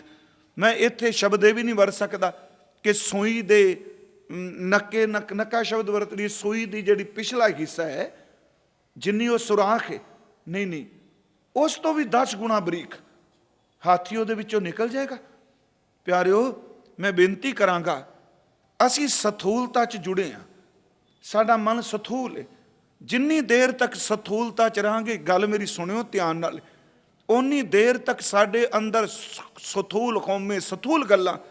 ਪਰ ਜਿਉਂ-ਜਿਉਂ ਸ਼ਬਦ ਨਾਲ ਜੁੜੋਗੇ, ਇਹ ਸੂਖਸ਼ਮ ਕਰੀ ਜਾਏਗਾ। ਜਿੰਨਾ ਬੰਦਾ ਸੂਖਸ਼ਮਤਾ ਵੱਲ ਜਾਂਦਾ ਹੈ, ਓਨੀ ਉਹਦੀ ਨੀਂਦ ਤੇ ਭੁੱਖ ਵੀ ਸੂਖਸ਼ਮ ਹੋ ਜਾਂਦੀ ਹੈ। ਜਿੰਨਾ ਬਰੀਕੀ 'ਚ ਜਾਏਗਾ, ਫਿਲਾਸਫਰ ਨਹੀਂ, ਰੂਹਾਨੀਅਤ ਕਰਕੇ ਜਿੰਨਾ ਸੂਖਸ਼ਮ ਹੋਵੇਗਾ, ਉਹਦਾ ਖਾਣਾ ਵੀ ਸੂਖਸ਼ਮ ਹੋ ਜਾਏਗਾ, ਉਹਦਾ ਪੀਣਾ ਵੀ ਸੂਖਸ਼ਮ ਹੋ ਜਾਏਗਾ। ਇੱਥੋਂ ਤੱਕ ਇਹਨੂੰ ਮਨਮਤ ਨਾ ਸਮਝਿਓ, ਜਦੋਂ ਸ਼ਬਦ ਦਾ ਕੋਈ ਅਭਿਆਸ ਕਰਦਾ ਹੈ, ਉਹਨੂੰ ਅੰਨ ਪਾਣੀ ਨਾ ਮਿਲੇ, ਸ਼ਬਦ ਦਾ ਅਭਿਆਸੀ ਸੱਚ ਐਵੇਂ ਉਹ ਪਾਣੀ ਵਿੱਚ ਦੋਨੋਂ ਚੀਜ਼ਾਂ ਨੂੰ ਖੱਚ ਲੈਂਦਾ ਹੈ। ਚੀਜ਼ਾਂ ਦੋਨੋਂ ਮੌਜੂਦ ਨੇ, ਅੰਨ ਦੀ ਐਨਰਜੀ। ਪਰ ਐਵੇਂ ਨਾ ਕੋਈ ਇਹ ਰੀਸ ਨਾ ਕੋਈ ਕਰ ਬੈ, ਭੁੱਖਾ ਹੀ ਨਾ ਮਰ ਜਾਏ। ਮੈਂ ਸ਼ਬਦ ਵਾਲਿਆਂ ਦੀ ਗੱਲ ਕਰ ਰਿਹਾ। ਉਹਨੀ ਦੁਨੀਆ ਤੋੜੇ ਬੰਦਨਾ, ਅੰਨ ਪਾਣੀ ਥੋੜਾ ਖਾਇਆ। ਇੱਥੋਂ ਤੱਕ ਗੁਰੂ ਗ੍ਰੰਥ ਸਾਹਿਬ ਕਹਿੰਦੇ ਨੇ ਕਿ ਬ੍ਰਹਮ ਗਿਆਨੀ ਕਾ ਭੋਜਨ ਗਿਆਨ। ਮੈਂ ਐਸੇ ਮਹਾਂਪੁਰਖਾਂ ਦਾ ਜੀਵਨ ਪੜ੍ਹਿਆ ਕਿ ਜਿਨ੍ਹਾਂ ਨੇ ਸੱਚ ਐਵੇਂ ਕਿ ਅੰਨ ਵੀ ਤਿਆਗ ਦਿੱਤਾ, ਪਰ ਅੰਨ ਇਸ ਕਰਕੇ ਨਹੀਂ ਤਿਆਗਿਆ ਰੱਬ ਨੂੰ ਪਾਉਣ ਲਈ, ਕਿਉਂਕਿ ਸੂਖਸ਼ਮ ਇੰਨੇ ਕੁ ਹੋ ਗਿਆ ਕਿ ਅੰਨ ਆਪਣੇ ਆਪ ਹੀ ਤਿਆਗਿਆ ਗਿਆ। ਫਿਰ ਸੁਣਿਓ, ਅੰਨ ਦਾ ਤਿਆਗ ਇਸ ਕਰਕੇ ਨਹੀਂ ਕੀਤਾ। ਮਹਾਰਾਜ ਨੇ ਬਾਣੀ 'ਚ ਕਿਹਾ ਕਿ ਜਿਹੜਾ ਬੰਦਾ ਅੰਨ ਨਹੀਂ ਖਾਂਦਾ, ਉਹ ਬੋਡੀ ਨੂੰ ਦੁੱਖ ਦਿੰਦਾ ਹੈ। ਹਜ਼ੂਰ ਨੇ ਬਾਣੀ ਵਿੱਚ ਇਹ ਸ਼ਬਦ ਕਹੇ। ਪਰ ਉਹ ਜਿਉਂ-ਜਿਉਂ ਸੂਖਸ਼ਮ ਹੋਈ ਗਏ, ਤਿਉਂ-ਤਿਉਂ ਉਹਨਾਂ ਦੀ ਭੁੱਖ ਤੇ ਪਿਆਸ ਮਰੀ ਗਈ। ਉਹ ਪਵਨ ਵਿੱਚੋਂ, ਗੁਰੂ ਨਾਨਕ ਸਾਹਿਬ ਕਹਿੰਦੇ ਨੇ, ਇੰਨੀ ਕਮਾਈ ਕਰ ਲਈ ਗਏ ਕਿ ਪਵਨ ਵਿੱਚੋਂ ਰਾਸ਼ਨ ਵੀ ਮਿਲ ਜਾਏ, ਪਾਣੀ ਵੀ ਮਿਲ ਜਾਏ, ਤੇ ਕਰੋੜਾਂ ਸਾਲ ਲੇਟੀਏ ਵੀ ਨਾ, ਪਿੱਠ ਨਾ ਲਾਈਏ। ਕਰੋੜਾਂ ਸਾਲ ਇੰਨੀ ਸਮਾਧੀ ਲਾਉਣ ਤੋਂ ਬਾਅਦ ਪੁੱਛੀਏ ਵਾਹਿਗੁਰੂ ਦਾ ਅੰਤ ਪਾਇਆ। ਮਹਾਰਾਜ ਕਹਿੰਦੇ ਨਹੀਂ ਨਹੀਂ, ਉਸ ਬੇਅੰਤ ਦਾ ਅੰਤ ਨਹੀਂ ਪਾਇਆ ਜਾ ਸਕਦਾ। ਹਜ਼ੂਰ ਨੇ ਫਰਮਾਇਆ ਕਿ ਕੋਟ ਕੋਟੀ ਮੇਰੀ ਆਰਜਾ ਪਵਨ ਪੀਣ ਅਪਿਆਓ, ਚੰਦ ਸੂਰਜ ਦੇ ਗੁਪੈ ਨਾ ਦੇਖਾਂ ਸੁਪਨੇ, ਸੌਣ ਨਾ ਥਾਉ ਪੀ ਤੇਰੀ ਕੀਮਤ ਨਾ ਪਵੈ ਖੋ ਕੇਵਡ ਆਖਾਂ ਨਾਉ। ਤੇਰੀ ਕੀਮਤ ਨਹੀਂ ਪਾਈ ਜਾ ਸਕਦੀ ਕਿਉਂਕਿ ਉਹ ਸੂਖਸ਼ਮ, ਫਿਰ ਸ਼ਬਦ ਮੈਂ ਬੇਨਤੀ ਕਰਾਂਗਾ, ਉਹ ਵੱਡਾ ਹੈ, ਉਹਦੀ ਕੀਮਤ ਨਹੀਂ ਪਾਈ ਜਾ ਸਕਦੀ। ਅਗੋਚਰ ਹੈ, ਅਗੰਮ ਹੈ, ਅਪਹੁੰਚ ਹੈ, ਉਹ ਕਿਸੇ ਤਰੀਕੇ ਨਾਲ ਕਾਬੂ ਹੀ ਨਹੀਂ ਆ ਸਕਦਾ। ਫਿਰ ਕਿਹੜਾ ਤਰੀਕਾ ਹੋਵੇਗਾ ਵੱਡੇ ਤੱਕ ਪਹੁੰਚਣ ਲਈ, ਉੱਚੇ ਤੱਕ ਪਹੁੰਚਣ ਲਈ? ਸਭ ਤੋਂ ਉੱਚਾ ਜਿਹੜਾ ਮਨ ਨੂੰ ਮੋਹਣ ਵਾਲਾ ਮੋਹਣ ਹੈ, ਜਿਹਨੂੰ ਸਾਹਿਬ ਕਹਿੰਦੇ ਮੈਂ ਪੇਖਿਓ ਰੀ, ਉਸ ਉੱਚੇ ਤੱਕ ਕਿਵੇਂ ਪਹੁੰਚੀਏ? ਫਿਰ ਗੁਰੂ ਨਾਨਕ ਸਾਹਿਬ ਸਾਡੇ ਸਾਹਮਣੇ ਇੱਕ ਬਖਸ਼ਿਸ਼ ਭਰੀ ਸ਼ਬਦ ਰੱਖਦੇ ਨੇ, ਕਹਿੰਦੇ ਨੇ ਉਸ ਵੱਡੇ ਨੇ। ਹਾਲਾਂ ਮੈਂ ਅਰਜ਼ ਕੀਤੀ, ਕਈ ਸੱਜਣੇ ਦੇ ਅਰਥ ਹੋਰ ਕਰਦੇ ਨੇ। ਉਸ ਵੱਡੇ ਤੱਕ ਪਹੁੰਚਣ ਲਈ ਉਸ ਵੱਡੇ ਨੇ ਇੱਕ ਜ਼ਰੀਆ ਬਣਾਇਆ, ਉਹ ਜ਼ਰੀਆ ਹੈ ਨਾਮ। ਜਿਹੜਾ ਨਾਮ ਨਾਲ ਜੁੜੇਗਾ ਉਹ ਅਪਹੁੰਚ ਤੱਕ ਪਹੁੰਚੇਗਾ। ਹੁਣ ਨਦੀ ਚੱਲ ਰਹੀ ਹੈ, ਤੁਸੀਂ ਦੇਖੋ, ਅਸੀਂ 5 ਆਬ ਕਹਿੰਦੇ ਆ ਪੰਜਾਬ, ਤਾਂ ਹੀ 5 ਦਰਿਆਵਾਂ ਦੀ ਧਰਤੀ। ਹਰ ਧਰਤੀ ਆਪਣੀ ਦਰਿਆ ਦਾ ਬੜਾ ਮਾਣ ਕਰਦੀ। ਬਗਦਾਦ ਦੇ ਵਸੀਕਿਆਂ ਨੂੰ ਪੁੱਛੋ, ਦਜ਼ਲੇ ਦਾ ਬਹੁਤ ਮਾਣ ਕਰਨਗੇ। ਨੀਲ ਨਦੀ ਦੇ ਕਿਨਾਰੇ ਪੁੱਛਣ ਵਾਲੇ ਬਸਣ ਵਾਲੇ ਉਹ ਆਪਣੀ ਨਦੀ ਦਾ, ਨਰਮਦਾ ਵਾਲੇ, ਗੰਗਾ ਯਮੁਨਾ ਵਾਲੇ। ਪਰ ਇਹ ਨਦੀਆਂ ਨੂੰ ਨਾਂ ਅਸੀਂ ਦਿੱਤੇ ਨੇ। ਅਸੀਂ ਆਪਣੇ ਇਲਾਕੇ ਚੋਂ ਨਿਕਲਦੇ ਹੋਏ ਦਰਿਆ ਨੂੰ ਆਪਣਾ ਕਹਿੰਦੇ ਆ, ਪਰ ਜਦੋਂ ਤੇਰੇ ਇਲਾਕੇ ਨੂੰ ਛੱਡ ਜਾਏਗਾ ਪਾਣੀ, ਉਹ ਦਰਿਆ ਸਮੁੰਦਰ 'ਚ ਜਾ ਕੇ ਸਮਾ ਜਾਏਗਾ। ਫਿਰ ਸਮੁੰਦਰ 'ਚ ਆਵਾਜ਼ ਮਾਰ ਕੇ ਪੁੱਛੀ ਮੇਰਾ ਬਿਆਸ ਕਿੱਥੇ ਹੈ, ਮੇਰੀ ਰਾਵੀ ਤੇ ਚਨਾਬ ਕਿੱਥੇ ਹੈ। ਸਮੁੰਦਰ 'ਚ ਆਵਾਜ਼ ਮਾਰ ਕੇ ਪੁੱਛੀ ਕਿ ਗੰਗਾ ਯਮੁਨਾ ਕਿੱਥੇ ਹੈ। ਸਮੁੰਦਰ 'ਚ ਆਵਾਜ਼ ਮਾਰ ਕੇ ਕੈਨੇਡਾ 'ਚ ਇੱਕ ਦਰਿਆ ਨਿਕਲਦਾ ਫਰੀਜ਼ਰ, ਆਵਾਜ਼ ਮਾਰ ਕੇ ਪੁੱਛ ਫਰੀਜ਼ਰ ਕਿੱਥੇ ਹੈ, ਤੇ ਸਮੁੰਦਰ ਵਿੱਚੋਂ ਆਵਾਜ਼ ਆਏਗੀ ਇਹ ਚੱਲੇ ਤਾਂ ਸਨ, ਪਰ ਤੁਸੀਂ ਲੋਕਾਂ ਨੇ ਖੌਮੇ ਕਰਕੇ ਆਪਣੇ ਆਪਣੇ ਨਾਮ ਰੱਖ ਲਏ, ਜਿਹੜੇ ਚੱਲਦੇ ਹੋਏ ਅਭੀਦ ਹੋ ਜਾਂਦੇ ਨੇ, ਉਹਨਾਂ ਦੇ ਨਾਮ ਵੀ ਮੁੱਕ ਜਾਂਦੇ। ਅਬ ਤੋਂ ਜਾਏ ਚੜੇ ਸਿੰਘਾਸਨ, ਮਿਲੇ ਹੈ ਸਾਰੰਗ ਪਾਣੀ। ਲੋਕ ਕਹਿੰਦੇ ਨੇ ਕਬੀਰ, ਪਰ ਕਹਿੰਦੇ ਨਹੀਂ ਨਹੀਂ, ਪਛਾਣ ਨਹੀਂ ਰਹੀ, ਉਹਨਾਂ ਦਾ ਅਨੁਭਵ ਹੈ। ਅਬ ਤੋਂ ਜਾਏ ਚੜੇ ਸਿੰਘਾਸਨ, ਮਿਲੇ ਹੈ ਸਾਰੰਗ ਪਾਣੀ। ਰਾਮ ਕਬੀਰਾ ਏਕ ਭੈ ਹੈ, ਕੋ ਨਾ ਸਕੈ ਪਛਾਨੀ। ਕੋਈ ਨਹੀਂ ਪਛਾਣ ਸਕਦਾ। ਮੈਂ ਬੇਨਤੀ ਜਿਹੜੀ ਕਰ ਲੱਗਾ, ਧਿਆਨ ਨਾਲ ਸੁਣਿਓ। ਉਸ ਉੱਚੇ ਤੱਕ ਪਹੁੰਚਣ ਲਈ ਕਿਹੜੀ ਚੀਜ਼ ਹੈ ਜਿਹੜੀ ਸਾਨੂੰ ਪਹੁੰਚਾਏਗੀ? ਗੁਰੂ ਨਾਨਕ ਸਾਹਿਬ ਕਹਿੰਦੇ ਸਭ ਤੋਂ ਵੱਡੀ ਵਡਿਆਈ ਉਹਦੀ ਪਹਿਲੀ ਇਹ ਵੇ, ਵੱਡੀ ਵਡਿਆਈ ਜਾਂ ਵੱਡਾ ਨਾਮ। ਕਿੰਨਾ ਕੁ ਵੱਡਾ? ਹਜ਼ੂਰ ਦੇ ਜਪਜੀ ਸਾਹਿਬ ਦੀ ਬਾਣੀ ਚੋਂ ਲੈ ਲਈਏ। ਗੁਰਦੇਵ ਨੇ ਫਰਮਾਇਆ, ਕਹਿਣ ਲੱਗੇ ਵੱਡਾ ਸਾਹਿਬ ਉੱਚਾ ਥਾਂ, ਮੇਰਾ ਮਾਲਕ ਬਹੁਤ ਵੱਡਾ ਹੈ, ਉਹਦਾ ਟਿਕਾਣਾ ਬਹੁਤ ਉੱਚਾ ਹੈ। ਵੱਡਾ ਸਾਹਿਬ ਉੱਚਾ ਥਾਂ। ਅੱਗੇ ਮਹਾਰਾਜ ਜੀ ਨੇ ਕਿਹਾ ਉੱਚੇ ਉੱਪਰ ਉੱਚਾ ਨਾ। ਉਸ ਉੱਚੇ ਤੋਂ ਉੱਚਾ ਨਾ, ਇਹਨੂੰ ਥੋੜਾ ਜਿਹਾ ਅਸੀਂ ਇੱਥੇ ਰੁਕਾਂਗੇ। ਉਸ ਉੱਚੇ ਤੋਂ ਉਹਦਾ ਨਾਮ ਉੱਚਾ ਹੈ, ਤੇ ਨਾਲ ਕਿਹਾ ਜਿਹੜਾ ਨਾਮ ਨਾਲ ਜੁੜ ਕੇ ਇਹ ਵੱਡ ਉੱਚਾ ਹੋਵੇ। ਕੋਈ ਨਾਮ ਤੋਂ ਬਿਨਾਂ ਇਹ ਵੱਡ ਉੱਚਾ ਨਹੀਂ ਕੋਈ ਹੋ ਸਕਦਾ, ਕਿਉਂਕਿ ਉੱਚੇ ਤੱਕ ਜੁੜਨ ਲਈ ਪੌੜੀ ਕਿਹੜੀ ਬਣੇਗੀ? ਵੱਡਾ ਸਾਹਿਬ ਉੱਚਾ ਥਾਂ, ਉੱਚੇ ਉੱਪਰ ਉੱਚਾ ਨਾਉ। ਇਹ ਵੱਡ ਉੱਚਾ ਹੋਵੇ ਕੋਏ, ਤਿਸ ਉੱਚੇ ਕੋ ਜਾਣੈ ਸੋਏ। ਤੇ ਮਹਾਰਾਜ ਕਹਿੰਦੇ ਜਿਹੜਾ ਜਾਣ ਲੈਂਦਾ ਉਹ ਕਹਿੰਦਾ ਨਹੀਂ ਮੇਰੀ ਕਮਾਈ। ਜੇਵੜ ਆਪ ਜਾਣੈ ਆਪ ਆਪ, ਨਾਨਕ ਨਦਰੀ ਕਰਮੀ ਦਾਤ। ਨਾਮ ਉਹਦੀ ਬਖਸ਼ਿਸ਼ ਹੈ, ਨਾਮ ਉਹਦੀ ਨਦਰ ਹੈ। ਫਿਰ ਮੈਂ ਬੇਨਤੀ ਕਰਾਂ ਕਿ ਜਿਹੜਾ ਨਾਮ ਹੈ ਉਹ ਵੱਡੇ ਤੋਂ ਵੱਡਾ ਹੈ, ਉੱਚੇ ਦਾ ਉੱਚਾ। ਤੁਸੀਂ ਸਿੱਧੀ ਗੱਲ ਜੀ ਰੋਜ਼ ਪੜ੍ਹਦੇ ਹੋ, ਪ੍ਰਭ ਕਾ ਸਿਮਰਨ ਸਭ ਤੇ ਉੱਚਾ, ਸਭ ਤੋਂ ਉੱਚਾ। ਵੱਡੀ ਵਡਿਆਈ ਜਾਂ ਵੱਡਾ ਨਾਮ। ਮੈਂ ਕੱਲ ਇੱਕ ਅਰਜ਼ ਕੀਤੀ ਸੀ ਪੌੜੀ ਦੇ ਅਰਥ ਕਰਦਿਆਂ, ਫਿਰ ਮੈਂ ਦੁਹਰਾਉਣ ਲੱਗਾ। ਜਿਹੜਾ ਨਾਮ ਹੈ ਉਹ ਨਰਜਿੰਦ ਨਹੀਂ। ਇਹ ਭਾਵੇਂ ਤੁਸੀਂ ਉਦਾਹਰਨਾਂ ਬਹੁਤ ਵਾਰੀ ਸੁਣੀਆਂ ਨੇ। ਜਿਸ ਨੂੰ ਤੁਸੀਂ ਆਵਾਜ਼ਾਂ ਮਾਰਦੇ ਹੋ, ਹਾਂ ਹਿਰਦੇ ਤੋਂ ਭਿੱਜ ਕੇ ਕਿਤੇ ਆਵਾਜ਼ ਮਾਰੋ। ਇੱਕ ਵਾਰੀ ਵਾਹਿਗੁਰੂ ਕਹਿ ਦਈਏ ਭਿੱਜ ਕੇ, ਸਾਡੀ ਆਵਾਜ਼ ਪਹੁੰਚੇਗੀ, ਉਹ ਸੁਣਦਾ ਹੈ।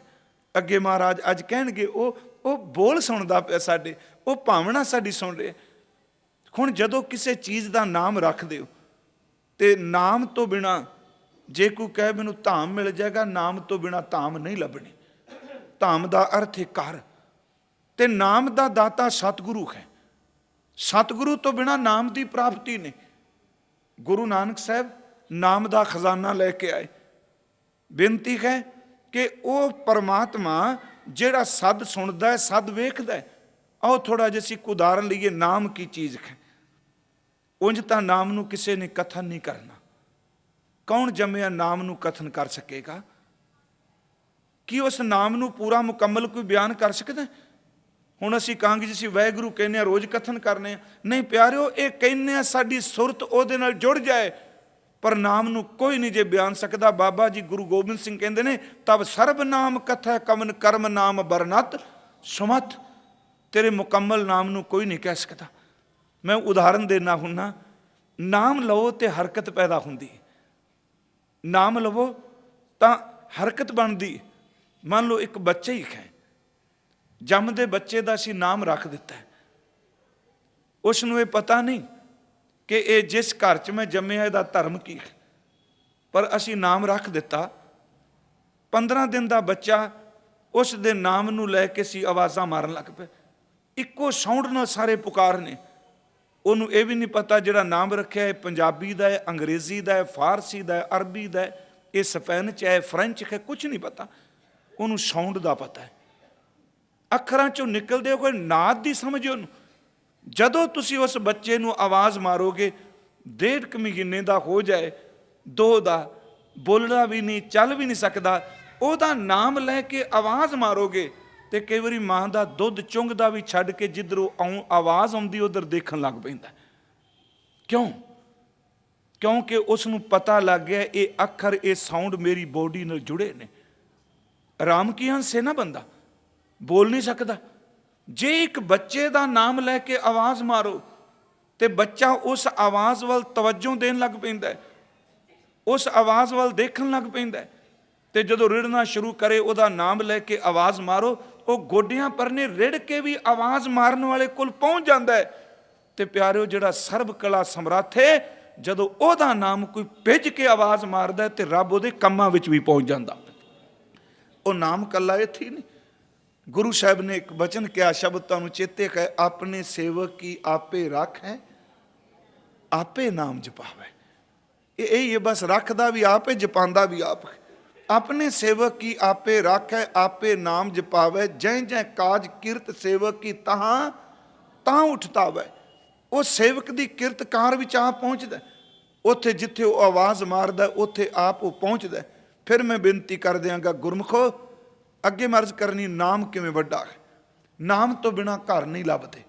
12 ਮਾਹ ਦੇ ਅਖੀਰ 'ਚ ਮੇਰੇ ਧੰਨ ਗੁਰੂ ਅਰਜਨ ਸਾਹਿਬ ਨੇ ਸਪਸ਼ਟ ਕਿਹਾ, ਕਹਿਣ ਲੱਗੇ, ਨਾਨਕ ਕੀ ਬੇਨੰਤੀਆ ਕਰ ਕਿਰਪਾ ਦੀਜੈ ਨਾਮ।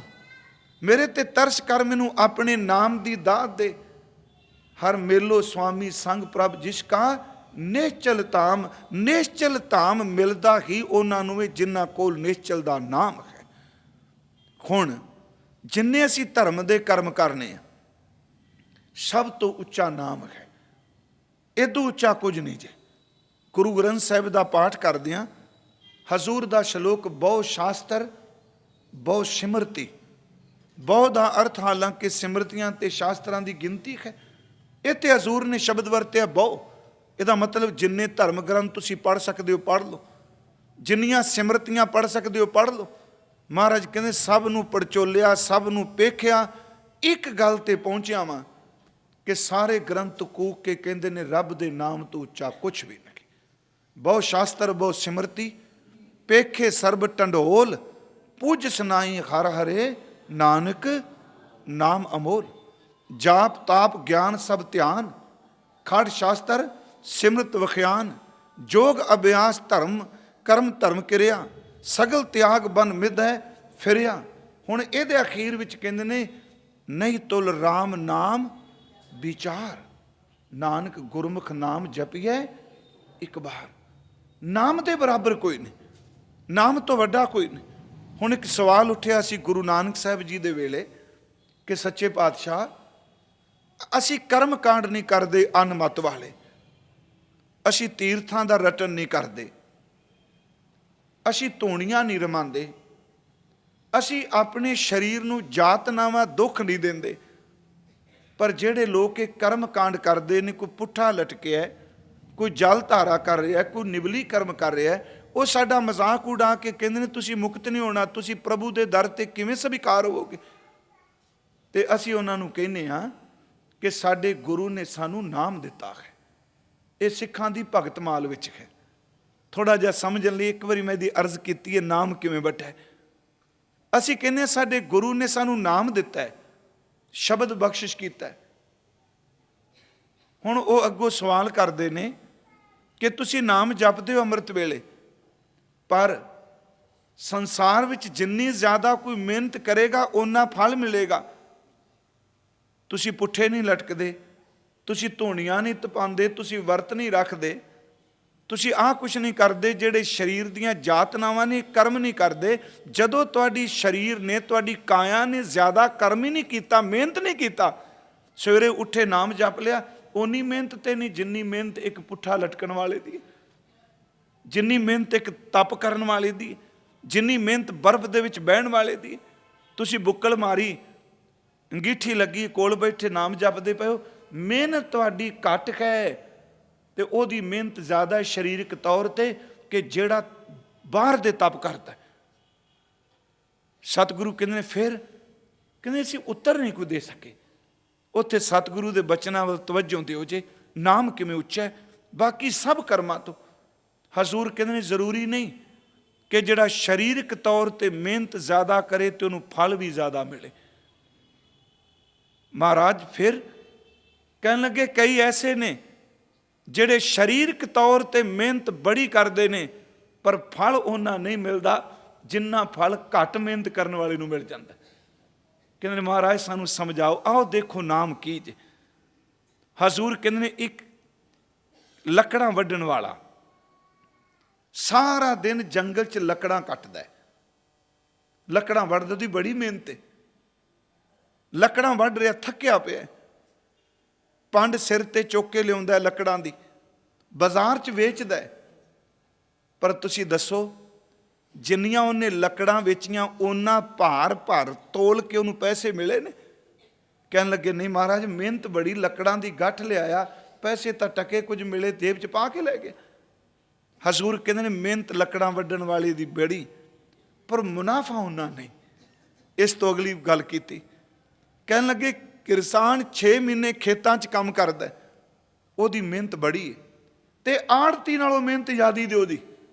ਸਿੱਧੀ ਜੀ ਗੱਲ, ਇੱਕ ਸਬਜ਼ੀ ਬੀਜਣ ਵਾਲਾ ਲੈ ਲਓ, ਉਹ 6-7 ਮਹੀਨੇ ਜਾਂ 2-4 ਮਹੀਨੇ ਖੇਤਾਂ 'ਚ ਮਿੱਟੀ ਹੋਇਆ, ਉਹ ਭਰ ਕੇ ਬੋਰੀਆਂ ਅਨਾਜ ਦੀਆਂ ਮੰਡੀ 'ਚ ਗਿਆ, ਪਰ ਪਿਆਰਿਓ ਜਿੰਨੀ ਉਹਦੀ ਮਿਹਨਤ ਹੈ ਉਹਨਾਂ ਫਲ ਤੇ ਨਹੀਂ ਮਿਲਿਆ। ਫਿਜ਼ੀਕਲ ਮੈਂ ਗੱਲ ਕਰ ਰਿਹਾ, ਸਰੀਰਕ ਤੌਰ ਤੇ ਮਿਹਨਤ ਬੜੀ ਹੈ। ਉਹ ਗੱਡੇ ਭਰ ਕੇ, ਟਾਂਡੇ ਭਰ ਕੇ, ਅੱਜ ਕਹਿ ਲਓ ਟਰਾਲੀਆਂ ਟਰੱਕ ਭਰ ਕੇ ਲਗਿਆ, ਤੇ ਟਰਾਲੀ ਖਾਲੀ ਵਾਪਸ ਲਈ ਆਉਂਦਾ। ਪੁੱਛੀਏ ਜੀ ਕਿੱਥੇ? ਉਹ ਕਹਿੰਦਾ ਅਸਲ 'ਚ ਦਾਣੇ ਬੜੇ ਲੈ ਕੇ ਗਿਆ ਸਾਂ, ਹਿਸਾਬ ਕਿਤਾਬ ਹੋ ਗਿਆ, ਬਸ ਕੁਝ ਕੁ ਬਚੇ ਨੇ ਉਹ ਮੈਂ ਜੇਬ 'ਚ ਪਾ ਲਿਆ ਆਇਆ। ਮਿਹਨਤ ਕਿੰਨੀ। ਉਸ ਤੋਂ ਅੱਗੇ ਮਹਾਰਾਜ ਕਹਿੰਦੇ ਨੇ ਸਰੀਰਕ ਤੌਰ ਤੇ ਮੰਨ ਲਓ ਇੱਕ ਸਲੂਨ ਸਾਬਣ ਤੇਲ ਵਾਚਣ ਵਾਲਾ ਕਰਿਆਨੇ ਦੀ ਦੁਕਾਨ ਸਮ, ਇਹ ਭਗਤ ਮਾਲ 'ਚ ਕਿਹਾ ਗੱਲ ਸਮਝਾਉਣ ਲਈ। ਉਹਦੀ ਮਿਹਨਤ ਕਿਸਾਨ ਨਾਲੋਂ ਘੱਟੋ ਘੱਟ ਛੱਤ ਥੱਲੇ ਤੇ ਬੈਠਾ ਹੈ ਨਾ, ਧੁੱਪ ਆਵੇਗੀ ਤਾਂ ਵੀ ਦੁਕਾਨ ਦੇ ਵਿੱਚ, ਸਰਦੀ ਆਵੇਗੀ ਤਾਂ ਵੀ ਦੁਕਾਨ 'ਚ, ਪਰ ਕਹਿਣ ਲੱਗੇ ਮੁਨਾਫਾ ਜ਼ਿਮੀਂਦਾਰ ਨਾਲੋਂ ਜ਼ਿਆਦਾ ਲੈ ਜਾਂਦਾ ਹੈ। ਉਸ ਤੋਂ ਅੱਗੇ ਕਹਿਣ ਲੱਗੇ ਇੱਕ ਬਜਾਜੀ ਦਾ ਕੰਮ ਕਰਦਾ, ਕੱਪੜੇ ਦਾ ਕੰਮ ਕਰਨੇ ਆਪਾਂ, ਠੀਕ ਹੈ ਮਿਹਨਤ ਬੜੀ ਹੈ, ਭੱਜ ਨੱਠ ਬੜੀ ਹੈ, ਪਰ ਜ਼ਿਮੀਂਦਾਰ ਦੀ ਤਰ੍ਹਾਂ ਤਾਂ ਰਾਤ ਸਾਰੀ ਰਾਤ ਖੇਤਾਂ 'ਚ ਨਹੀਂ ਖਲੋਂਦੇ ਨਾ। ਤੁਸੀਂ ਵਪਾਰੀ ਬੈਠੇ ਹੋ, ਗਏ ਬਾਹਰ ਵਪਾਰ ਕਰਨ, ਏਸੀ ਕਮਰਾ ਲੱਗਿਆ, ਰਾਤ ਹੋਟਲ ਸੁੱਤਿਆ, ਸਵੇਰੇ ਸੌਦਾ ਕਰਕੇ ਆ ਜਾਣ, ਪਰ ਕਿਸਾਨ ਖਲੋਤਾ ਉਹਦੇ ਵਿੱਚ। ਮਹਾਰਾਜ ਕਹਿੰਦੇ ਨੇ ਉਹ ਕਰਿਆਨੇ ਵਾਲੇ ਨਾਲੋਂ ਚੰਗਾ ਰਹਿ ਗਿਆ। ਉਸ ਤੋਂ ਅਗਲੀ ਗੱਲ ਕਹੀ, ਕਹਿਣ ਲੱਗੇ ਕਰਿਆਨੇ ਵਾਲੇ ਨਾਲੋਂ, ਬਜਾਜ ਨਾਲੋਂ ਸੋਨਾ ਵੇਚਣ ਵਾਲਾ ਬਿਹਤਰ ਰਹਿ ਜਾਂਦਾ, ਉਹ ਮੁਨਾਫਾ ਕਈ ਵਾਰੀ ਜ਼ਿਆਦਾ ਲੈ ਜਾਂਦਾ। ਗੱਲ ਮੁਕਾ ਕੇ ਅਖੀਰ ਤੇ ਕਹਿਣ ਲੱਗੇ ਭਲੇ ਸੱਜਣੋ, ਸਰੀਰਕ ਤੌਰ ਤੇ ਮਿਹਨਤ ਜ਼ਿਆਦਾ ਕਰਦੇ ਨੇ ਪਰ ਮੁਨਾਫਾ ਘੱਟ। ਪਰ ਕਹਿੰਦੇ ਨੇ ਇੱਕ ਹੀਰਿਆਂ ਦਾ ਵਪਾਰੀ ਘਰੋਂ ਚੱਲਦਾ ਹੈ, ਨਾਮ ਕੀ ਹੈ? ਉਹਨੇ ਕੋਈ ਕੱਪੜੇ ਮੈਲੇ ਨਹੀਂ ਉਹਦੇ, ਕਰਿਆਨੇ ਵਾਲੇ ਦੇ ਵੀ ਮੈਲੇ ਜੇ, ਕੱਪੜੇ ਵੇਚਣ ਵਾਲੇ ਦੇ ਮੈਲੇ ਹੋ ਜਾਂਦੇ ਨੇ, ਸੁਨਾਰ ਦੇ ਵੀ। ਚਿੱਟੇ ਕੱਪੜੇ ਪਾ ਕੇ ਆਇਆ, ਆ ਕੇ ਗੱਦੀ ਤੇ ਬੈਠਾ, ਉਹਦੇ ਕੋਲ ਗ੍ਰਾਹਕ ਆਇਆ, ਉਹਨੇ ਹੀਰਾ ਦਿਖਾਇਆ ਤੇ ਮਹਾਰਾਜ ਕਹਿੰਦੇ ਨੇ ਹੀਰੇ ਦੀ ਕੀਮਤ ਪਈ, ਇੱਕ ਹੀਰਾ ਵੇਚਿਆ ਤੇ ਨੌਕਰਾਂ ਨੂੰ ਕਹਿੰਦਾ ਕਰੋ ਦੁਕਾਨ ਬੰਦ, ਚੱਲੀਏ ਘਰ। ਪੁੱਛਿਆ ਕਿਉਂ? ਕਹਿੰਦਾ ਇੱਕ ਵਿਚ ਗਿਆ, 7 ਪੁਸ਼ਤਾਂ ਵੀ ਬਹਿ ਕੇ ਖਾਈ ਜਾਣ, ਹੁਣ ਮੁੱਕਣਾ ਨਹੀਂ। ਸਤਿਗੁਰੂ ਕਹਿੰਦੇ ਨੇ ਕੀ ਹੀਰੇ ਵਾਲੇ ਦੀ ਮਿਹਨਤ ਹੈ? ਹੀਰੇ ਵਾਲੇ ਕੋਲ ਹੁਨਰ ਹੈ, ਉਹਦੇ ਕੋਲ ਢੰਗ ਹੈ। ਕਹਿੰਦੇ ਨੇ ਸੱਚ ਇਹ ਵੇ ਪਰਮਾਤਮਾ ਦਾ ਨਾਮ ਜਿਹੜਾ ਗੁਰਮਤਿ ਨੇ ਦਿੱਤਾ ਇਹ ਹੀਰਾ ਹੈ। ਇੱਕ ਪੁੱਠਿਆਂ ਲਟਕ ਰਿਹਾ, ਇੱਕ ਤੀਰਥਾਂ ਤੇ ਜਾ ਰਿਹਾ ਹੈ, ਇੱਕ ਭਰਮਣ ਕਰ ਰਿਹਾ ਹੈ। ਤੁਹਾਨੂੰ ਕਿਤੇ ਜਾਣ ਦੀ ਲੋੜ ਨਹੀਂ, ਤੂੰ ਸਿਰਫ ਵਾਹਿਗੁਰੂ ਵਾਹਿਗੁਰੂ ਜਪੋ, ਇਸ ਨਾਮ ਦਾ ਫਲ ਇੰਨਾ ਮਿਲੇਗਾ ਜਿੰਨਾ ਹੀਰੇ ਦੇ ਵਪਾਰੀ ਨੂੰ ਫਲ ਮਿਲਦਾ ਹੈ। ਨਾਮ ਇੱਕ ਕੀਮਤੀ ਹੀਰਾ ਹੈ, ਇਹ ਸਭ ਤੋਂ ਉੱਚਾ ਹੈ। ਜਦੋਂ ਮੈਂ ਪੜ੍ਹ ਰਿਹਾ ਸਾਂ ਤਾਂ ਮੈਨੂੰ ਭਗਤ ਨਾਮਦੇਵ ਜੀ ਦਾ ਸ਼ਬਦ ਚੇਤਿਆ, ਬਨਾਰਸੀ ਤਪ ਕਰੇ ਉਲਟ ਤੀਰਥ ਮਰੈ। ਕਹਿੰਦੇ ਬਨਾਰਸ ਵਿੱਚ ਰਹਿਣ ਵਾਲਾ ਬੰਦਾ ਉਲਟ ਕੇ ਤਪੱਸਿਆ ਕਰ ਕਰਕੇ ਤੀਰਥ ਤੇ ਪ੍ਰਾਣ ਤਿਆਗ ਦਿੰਦਾ। ਬਨਾਰਸੀ ਤਪ ਕਰੇ ਉਲਟ ਤੀਰਥ ਮਰੈ, ਅਗਨ ਦਹਿ ਕਾਇਆ ਕਲਪ ਕੀਜੈ, ਅਸਮੇਧ ਜਾ ਕੀਨੈ ਸੋਨਾ ਗਰਭਦਾਨ ਦੀਜੈ, ਰਾਮ ਨਾਮ ਸਰ ਤਉ ਨਾ ਪੂਜੈ। ਨਾਮ ਦੇ ਬਰਾਬਰ ਨਹੀਂ ਹੈ, ਰਾਮ ਨਾਮ ਸਰ ਤਉ ਨਾ ਪੂਜੈ। ਛੋੜ ਛੋੜ ਰੇ ਪਖੰਡੀ ਮਨ, ਕਪਟ ਨਾ ਕੀਜੈ, ਹਰ ਕਾ ਨਾਮ ਨਿਤ ਨਿਤੈ ਲੀਜੈ। ਗੁਰੂ ਨਾਨਕ ਸਾਹਿਬ ਕਹਿੰਦੇ ਸਭ ਤੋਂ ਪਹਿਲੀ ਵਡਿਆਈ ਉਹਦੀ ਇਹ ਵੇ ਕਿ ਮੇਰੇ ਪਾਰ ਬ੍ਰਹਮ ਪਰਮੇਸ਼ਵਰ ਦਾ ਨਾਮ ਬੜਾ ਵੱਡਾ ਹੈ, ਉਦੋਂ ਵੱਡੀ ਕੋਈ ਚੀਜ਼ ਨਹੀਂ। ਪਿਆਰਿਓ, ਜਿੱਥੇ ਨਾਮ ਆ ਜਾਏ ਉੱਥੇ ਕੁਛ ਵੀ ਨਹੀਂ। ਕੋਈ ਕਰਮ ਕਾਂਡ ਮੈਂ ਬੇਨਤੀ ਕਰਾਂ, ਜਿੰਨੇ ਮਰਜ਼ੀ ਧਰਮ ਦੇ ਕਰਮ ਕਰ ਲਓ, ਗੁਰੂ ਗ੍ਰੰਥ ਸਾਹਿਬ ਹੋਕਾ ਦੇ ਕੇ ਕਹਿੰਦੇ ਨੇ ਕਿ ਸਿਮਰਤ ਵੇਦ ਪੁਰਾਣ ਪੁਕਾਰਨ ਪੋਥੀਆਂ, ਨਾਮ ਬਿਨਾ ਸਭ ਕੂੜ ਗੱਲ ਹੀ ਖੋਛੀਆਂ। ਨਾਮ ਤੋਂ ਵੱਡੀ ਕੋਈ ਚੀਜ਼ ਨਹੀਂ। ਸਭ ਤੋਂ ਪਹਿਲੀ ਵਡਿਆਈ ਮੇਰੇ ਪਾਰ ਬ੍ਰਹਮ ਪਰਮੇਸ਼ਵਰ ਵਾਹਿਗੁਰੂ ਦੀ ਇਹ ਹੈ ਕਿ ਵੱਡੀ ਵਡਿਆਈ ਜਾਂ ਵੱਡਾ ਨਾਮ, ਉਹਦੀ ਇਹ ਵਡਿਆਈ ਵੱਡੀ, ਕਿਉਂਕਿ ਉਹਦਾ ਨਾਮ ਬੜਾ ਵੱਡਾ ਹੈ। ਪਰ ਪਿਆਰਿਓ, ਉਸ ਵੱਡੇ ਨਾਮ ਨਾਲ ਜਦੋਂ ਕੋਈ ਜੁੜਦਾ ਹੈ ਨਾ, ਦੁਨੀਆ ਦੀ ਹਰ ਵਡਿਆਈ ਫਿੱਕੀ ਪੈ ਜਾਂਦੀ। ਇਹ ਠੀਕ ਹੈ ਕੋਈ ਹਉਮੈ ਦਾ ਮਾਰਿਆ ਕਹੀ ਜਾਏ ਇਹਨੂੰ ਕੀ ਪਤਾ ਜੀ, ਝੌਂਪੜੀ 'ਚ ਬੈਠਾ ਜੀ, ਇਹ ਗੁਰੂ ਗੁਰੂ ਜਪਣ ਵਾਲਾ ਜੀ। ਮੈਂ ਬੇਨਤੀ ਕਰਾਂ, ਜਦੋਂ ਪਰਮਾਤਮਾ ਦਾ ਨਾਮ ਕਿਸੇ ਅੰਦਰ ਜਾਂਦਾ ਹੈ ਤੇ ਨਾਮ ਦੀ ਐਡੀ ਵੱਡੀ ਵਡਿਆਈ ਹੈ, ਹਰ ਬੰਦਾ ਨਾਮ ਅੱਗੇ ਝੁਕ ਜਾਂਦਾ ਹੈ। ਮੈਂ ਤੁਹਾਨੂੰ ਇੱਕ ਦੋ ਉਦਾਹਰਨ ਦੇਣਾ। ਇੱਕ ਤਾਂ ਚਲੋ ਸ਼ਬਦ ਸਾਰੇ ਅਸੀਂ ਪੜ੍ਹਨੇ ਆ, ਗੋਬਿੰਦ ਗੋਬਿੰਦ ਗੋਬਿੰਦ ਸੰਗ ਨਾਮ ਦਿਓ ਮਨ ਲੀਣਾ। ਨਾਮ ਦੀ ਵਡਿਆਈ ਹੈ, ਉਹ ਇੰਨਾ ਵੱਡਾ ਹੈ। ਪਰ ਫਰਕ ਇੰਨਾ ਜੇ, ਦੁਨੀਆ ਦੀ ਦੌਲਤ ਜਦੋਂ ਕਿਸੇ ਕੋਲ ਆਉਂਦੀ ਹੈ, ਜਿੰਨਾ ਵੱਡਾ ਹੁੰਦਾ ਹੰਕਾਰੀ ਹੋ ਜਾਂਦਾ ਹੈ। ਜਦੋਂ ਕਿਸੇ ਕੋਲ ਵੱਡੇ ਦਾ ਨਾਮ ਹੁੰਦਾ ਹੈ, ਜਿੰਨਾ ਨਾਮ ਕਰਕੇ ਵੱਡਾ ਹੁੰਦਾ ਉਹਨਾਂ ਨਿਮਰਤਾ ਵੀ ਚਲਾ ਜਾਂਦਾ, ਉਹ ਹੰਕਾਰੀ ਨਹੀਂ ਹੁੰਦਾ। ਹਜ਼ੂਰ ਨੇ ਕਿਹਾ ਆਓ ਨਾਮ ਦੀ ਵਡਿਆਈ ਦੇਖੋ। ਹਜ਼ੂਰ ਨੇ ਫਰਮਾਇਆ ਕਿ ਗੋਬਿੰਦ ਗੋਬਿੰਦ ਗੋਬਿੰਦ ਸੰਗ ਨਾਮ ਦਿਓ ਮਨ ਲੀਣਾ, ਆਡ ਦਾਮ ਕੋ ਛੀਪਰੋ ਹੋਇਓ ਲਖੀਣਾ। ਨਾਮ ਹੈ ਨਾ ਵੱਡਾ। ਬੁੰਨਾ ਤੰਨਾ ਤਿਆਗ ਕੇ ਪ੍ਰੀਤ ਚਰਨ ਕਬੀਰਾ, ਨੀਚ ਕੁਲਾ ਜੋਲਾਰਾ ਭਇਓ ਗੁਣੀ ਗਖੀਰਾ। ਰਬਦਾਸ ਢਵੰਤਾ ਢੋਰ ਨੀਤ ਤਿਨ ਤਿਆਗੀ ਮਾਇਆ, ਪ੍ਰਗਟ ਹੋਵਾ ਸਾਧ ਸੰਘਾਰ ਦਰਸ਼ਨ ਪਾਇਆ। ਸੈਣ ਨਾਈ ਬੁਤਕਾਰਿਆ ਉਹ ਘਰ ਘਰ ਸੁਣਿਆ। ਮੈਂ ਸਿਰਫ ਤਾਂ ਇਹ ਪ੍ਰਮਾਣ ਲੈ ਲਿਆ ਕਿ ਉਸ ਵੱਡੇ ਦੇ ਨਾਮ ਨਾਲ ਜਦੋਂ ਕੋਈ ਜੁੜਦਾ, ਨਾਮ ਡਿੱਗਣ ਵਾਲਿਆਂ ਨੂੰ ਵੱਡਿਆਂ ਕਰ ਦਿੰਦਾ। ਸੈਣ ਨਾਈ ਬੁਤਕਾਰਿਆ ਉਹ ਘਰ ਘਰ ਸੁਣਿਆ, ਹਿਰਦੈ ਵਸਿਆ ਪਾਰ ਬ੍ਰਹਮ ਭਗਤਾ ਮੈਂ ਗਨਿਆ।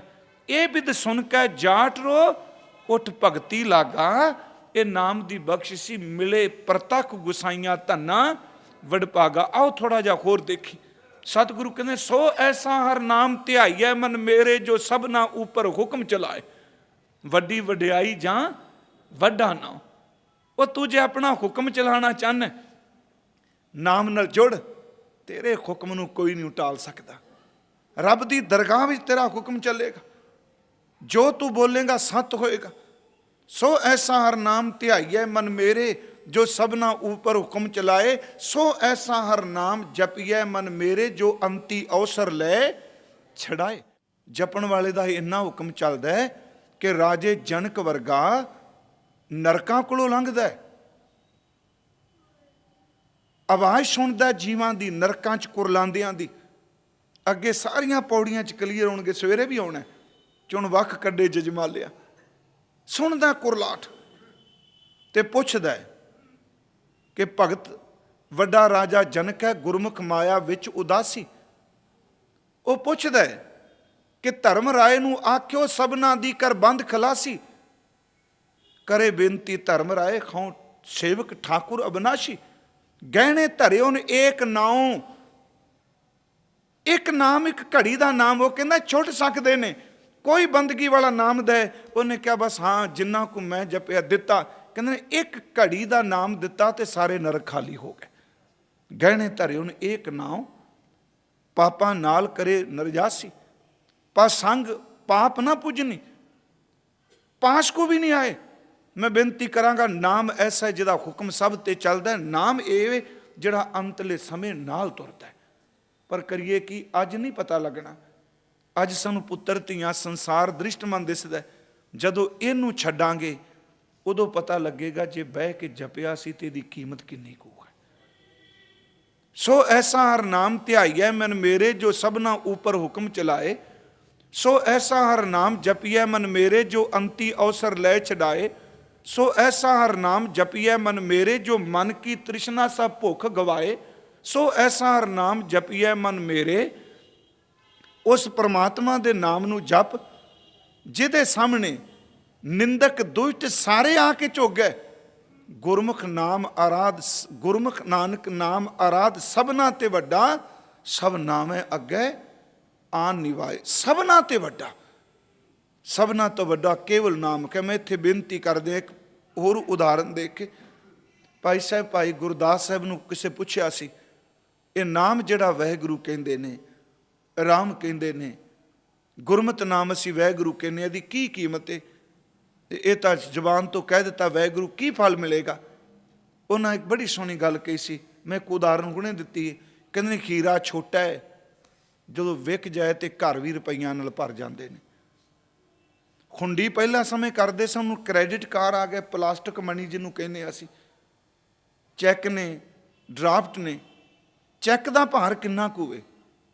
पुराने समय खुंडी सी, कागज़ ते लिख के दित्ती, खुंडी का भार कोई नहीं। जदों खुंडी कोई तार दिंदा ते बंदे दा घर पैसिਆਂ नाल भर जाता है। बोर्ड का बीज छोटा है, जदों बीजिया जाए तो वड्डा रुख निकलता है।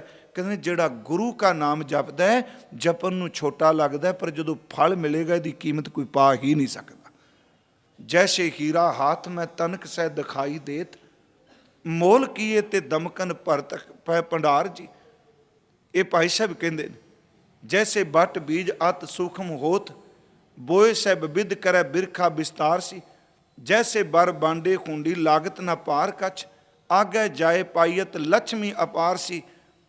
तैसे गुरबचन सचन गुरसिखन विखै, जानिए महात्म गई घर द्वार जी। सब तो वड्डी वडियाई वाहिगुरू दी एवे उहदा नाम बड़ा वड्डा है। उहदी खस्ती उहदा अपने नाम की बड़ी कीमत है। उत्थे जिथे उहदा नाम आ जाए उत्थे जमदूत भी नहीं टुकदा। मैं ये फिर बेनती करा, वड्डी वडियाई जां वड्डा ना हो। सब तो पहली तेरी वडियाई एवे तेरा नाम वड्डा है। अगे महाराज कहते वड्डी वडियाई जां सच न्याओ। जे तेरा नाम वड्डा है, दूसरी तेरी वड्डी वडियाई, ये मैं दूसरी तीजी तां कर रहा पर वो गिनती च नहीं होंदा, ये अर्थ कर ले। दूसरी तेरी वड्डी वडियाई ये तेरा इंसाफ सच है। तेरा न्याय जिहड़ा है ना वो झूठा नहीं, कि सच्चा आप सच्चा दरबार, तू आप सच्चा है, तेरा इंसाफ सच्चा है। तेरी तकड़ी कदी झूठ नहीं बोलती। तेरी तकड़ी जदों कोई तोलिया जाता है तो सच झूठ का नितारा होंदा है। ये अगे कल सतगुरु कहणगे, तेरे नाए रत्ते से जिन गए हार गए से ठगना। तेरा इंसाफ झूठा नहीं। पर हाँ एक गल चेते रखियो, गुरमत ने एक गल कही है, इंसाफ वो करदा है क्योंकि औड़क सच रही। पर गुरमत कहती तू इंसाफ ना मंगी। ये हालांकि ये विशा नहीं। अपने लिए इंसाफ ना मंगन तुर पवी भी मैं आ कर्म किए मैनू इंसाफ दे। क्योंकि जदों इंसाफ किया जाता है उदों दोनों पक्ष सुने जाते हैं। एक पासड़ होके तो नहीं ना, दुनिया की अदालत एक पासड़ होके बोलेगी, पर सच्चा जदों इंसाफ करता है प्यारे उदों दोनों गल्लां सुनता है। कहते जे इंसाफ मंगेगा तो फस जाएगा, क्योंकि तेनू अपने दान पुन चेते वे जिहड़े कुकर्म कीते ने तेनू भुल चुके हैं। तेनू गरीब नू दिता होया कंबल चेता है पर जेबां कट्टियां चेते नहीं। ਕਿਸੇ ਨੂੰ ਲੰਗਰ ਰੋਟੀ ਖਵਾਈ ਚੇਤੇ ਵੇ, ਜਿਨ੍ਹਾਂ ਦੇ ਹੱਕ ਮਾਰੇ ਚੇਤੇ ਨਹੀਂ। ਇਨਸਾਫ ਮੰਗੇਗਾ ਤੇ ਤੂੰ ਫਸੇਗਾ। ਉਹ ਨਿਆਂ ਕਰਦਾ ਹੈ, ਪਰ ਉਹਨੂੰ ਕਹੋ ਮੈਨੂੰ ਤਕੜੀ 'ਚ ਤੋਲ ਨਾ, ਤੂੰ ਕਿਰਪਾ ਕਰ, ਆਪਣੀ ਬਖਸ਼ਿਸ਼ ਕਰਕੇ ਮੇਰੇ ਤੇ ਫਜ਼ਲ ਕਰਕੇ ਮੈਨੂੰ ਬਖਸ਼ ਦੇ, ਤੂੰ ਰਹਿ ਮੰਗ। ਇਨਸਾਫ ਹੈ ਉਹਦਾ, ਸੱਚੇ ਵੇ। ਤਾਂ ਹੀ ਬਾਬਾ ਜੀ ਨੇ ਕਿਹਾ ਅੰਤਰਜਾਮੀ ਸੁਣ ਅੰਤਰ ਹੂੰ, ਮੈਂ ਅੰਤਰਜਾਮੀ ਸੁਣਨਾ ਪਰ ਮੈਂ ਅੰਦਰੋਂ ਕੰਬਣਾ ਵਾਂ, ਅੰਦਰ ਦੀਆਂ ਜਾਣਨ ਵਾਲਿਆ ਮੈਂ ਫਸ ਜਾਵਾਂਗਾ। ਭਗਤ ਵਚਲ ਸੁਣ ਹੋ ਤੂੰ ਨਿਰਾਸ਼ ਰਿਦਾ, ਪਤਤ ਪਾਵਨ ਸੁਣ ਆਸਾਂ ਉਰਤਾਰ ਹੂੰ, ਅੰਤਰ ਜਾਮੀ ਸੁਣ ਕੰਪਤ ਹੂੰ ਅੰਤਰਗਤ, ਦੀਨ ਕਾ ਦਇਆਲ ਸੁਣ ਭੈ ਪ੍ਰਮਟਾਰ ਹੂੰ। ਪਰਮਾਤਮਾ ਦਾ ਇਨਸਾਫ ਸੱਚ ਹੈ ਹਜ਼ੂਰ ਨੇ। ਤਾਂ ਹੀ ਦੇਖੋ ਜਦੋਂ ਕਿਤੇ ਕਈ ਵਾਰੀ ਵਾਪਰਦਾ ਨਾ ਜੀ, ਅਸੀਂ ਉਤਾਵਲੇ ਹੋ ਕੇ ਕਹਿ ਦਿੰਦੇ ਹਾਂ ਇਹ ਇੱਥੇ ਨਹੀਂ ਹੋਇਆ, ਅਗਲੇ ਕਿੰਨੇ ਕਿੱਥੇ ਦੇਖਿਆ। ਹਾਲਾ ਬਾਣੀ ਨਹੀਂ ਇਹਦੇ ਬਾਰੇ ਸ਼ਬਦ ਕੁਝ ਕਹੇ, ਪਰ ਪਰਮਾਰਥ ਕਮਾਉਣ ਵਾਲਾ ਕਹਿੰਦਾ ਹੈ ਕਿ ਰੱਬ ਦੇ ਘਰ ਦਾ ਇਨਸਾਫ ਹੈ। ਜਦੋਂ ਜਹਾਂਗੀਰ ਅੰਮ੍ਰਿਤਸਰ ਆਉਂਦਾ ਹੈ, ਇਹਦੀ ਬੇਗਮ ਗੁਰੂ ਹਰਗੋਬਿੰਦ ਸਾਹਿਬ ਕੋਲ ਆਉਂਦੀ ਹੈ, ਮਾਤ ਗੰਗਾ ਜੀ ਨੂੰ ਮਿਲਦੇ ਨੇ, ਅਫਸੋਸ ਕਰਦੇ ਨੇ। ਸਾਡਾ ਇਤਿਹਾਸ ਕਹਿੰਦਾ ਉੱਥੇ ਫਿਰ ਮਾਤ ਜੀ ਇੱਕ ਸ਼ਬਦ ਕਹਿੰਦੇ ਨੇ, ਅਫਸੋਸ ਜ਼ਾਹਰ ਕਰਦਾ। ਮਾਤਾ ਜੀ ਕਹਿੰਦੇ ਨੇ ਇਹਦੇ ਫੈਸਲੇ ਤਾਂ ਰੱਬੀ ਦਰਗਾਹ ਦੇ ਵਿੱਚ ਹੋਣਗੇ। ਭਗਤੀ ਵਾਲਾ ਉਹਦੇ ਇਨਸਾਫ ਤੇ ਚੱਲਦਾ, ਉਹਨੂੰ ਪਤਾ ਉਹਦਾ ਨਿਆਂ ਹੈ, ਉਹ ਕਰੇਗਾ। ਇਹੀ ਕਾਰਨ ਕਿ ਜਦੋਂ ਕੋਈ ਭਗਤ ਬਾਹਰ ਮੁਖੀ ਕਿਸੇ ਵੀ ਤਾਕਤ ਤੋਂ ਵਿਰਵਾ ਹੁੰਦਾ ਹੈ, ਉਹ ਰੱਬ ਦੇ ਭਰੋਸੇ ਤੇ ਜਾਂਦਾ ਹੈ। ਇੱਥੋਂ ਤੱਕ ਬਾਣੀ 'ਚ ਇੱਕ ਸ਼ਬਦ ਆਉਂਦਾ ਹੈ, ਜਦੋਂ ਪ੍ਰਹਿਲਾਦ ਨੂੰ ਯਾਤਨਾਵਾਂ ਦਿੱਤੀਆਂ, ਤਸੀਹੇ ਦਿੱਤੇ, ਦੁਸ਼ਟ ਸਭਾ ਮਲ ਮੰਤਰ ਪਕਾਇਆ, ਕਰਸਾਂ ਔਦ ਕਨੇਰੀ, ਗਿਰ ਤਰ ਜਲ ਜਵਾਲਾ ਪੈ ਰਾਖਿਓ, ਰਾਜਾ ਰਾਮ ਮਾਇਆ ਫੇਰੀ। ਅੱਗੇ ਸ਼ਬਦ ਹੈ ਇਨਸਾਫ ਦੇਖੋ, ਕਾਢ ਖੜਕ ਉਹਨੇ ਆਪਣੀ ਕੁਰਬਾਨ ਬਾਹਰ ਕੱਢੀ ਤੇ ਉੱਚੀ ਆਵਾਜ਼ ਵਿੱਚ ਕਹਿਣ ਲੱਗਾ ਤੂੰ ਮੈਨੂੰ ਦੱਸ, ਕਾਢ ਖੜਕ ਕਾਲ ਪੈ ਕੋਪਿਓ, ਮੋਹੇ ਬਤਾਓ ਜੋ ਤੋਏ ਰਾਖੈ। ਦੱਸੋ ਕਿੱਥੇ ਤੈਨੂੰ ਰੱਖਣ ਵਾਲਾ। ਅੱਗੇ ਕਹਿੰਦੇ ਪੀਤ ਪਿਤੰਬਰ ਤੇਰੇ ਭਵਨ ਧਣੀ, ਥੰਮ ਮੈਂ ਹਰ ਪਾਕ ਹੈ। ਉਹਨੇ ਕਿਹਾ ਇਹ ਤੋਂ ਕੀ ਪੁੱਛਣਾ, ਮੈਂ ਤੈਨੂੰ ਦੱਸਣਾ ਨੂੰ ਰੱਖਣ ਵਾਲਾ ਕੌਣ ਹੈ। ਹਰ ਨਾਕਸ਼ ਨਖੈ ਬਿਨਾਰਿਓ ਬਿਦਾਰਿਓ, ਸੁਰਨਰ ਕੀਏ ਸਨਾਥਾ, ਪਾੜ ਕੇ ਰੱਖ ਦਿੱਤਾ ਨੋਵਾਂ ਦੇ ਨਾਲ। ਪਿਆਰਿਓ ਉਹ ਪਰਮਾਤਮਾ ਦੇ ਘਰ ਦਾ ਇਨਸਾਫ। ਹਾਂ, ਜਦੋਂ ਕਦੀ ਉਹਦੀ ਅਦ੍ਰਿਸ਼ਟ ਡਾਂਗ ਚੱਲਦੀ ਹੈ ਨਾ, ਫਿਰ ਵੱਡਿਆਂ ਵੱਡਿਆਂ ਦੀ ਬਸ ਕਰਾ ਦਿੰਦੀ। ਮਹਾਰਾਜ ਤੇ ਇੱਥੋਂ ਤੱਕ ਹੈ ਕਿ ਧਰਤੀ ਉੱਪਰ ਕੋਟਗੜ ਕੀਤੀ ਗਈ ਵਜਾਏ, ਜੋ ਅਸਮਾਨ ਨਾ ਮਾਵਨੀ, ਤਿੰਨ ਨੱਕ ਨੱਥਾਂ ਪਾਏ। ਮੈਂ ਇੱਕ ਤੁਹਾਨੂੰ ਛੋਟੀ ਜਿਹੀ ਉਦਾਹਰਨ ਦੇ ਦੇਣਾ। ਗੁਰੂ ਗੋਬਿੰਦ ਸਿੰਘ ਅਸੀਂ ਹਰ ਸਾਲ ਪੜ੍ਹਨੇ ਆ, ਵਿਚਾਰਨੇ ਆ, ਤੇ ਚੇਤੇ ਰੱਖਿਆ ਕਰੋ ਤਰੀਕਾਂ। ਤੇ ਮੇਰਾ ਇਕੱਲਾ ਫਰਜ਼ ਨਹੀਂ, ਇਕੱਲਾ ਕਮੇਟੀ ਦਾ ਫਰਜ਼ ਨਹੀਂ, ਘੱਟੋ ਘੱਟ ਇਹਨਾਂ ਤਾਂ ਫਰਜ਼ ਸਾਰੇ ਸਮਝੋ ਵੀ ਇੱਕ ਬੰਦਾ ਨਹੀਂ ਕੁਝ ਕਰ ਸਕਦਾ।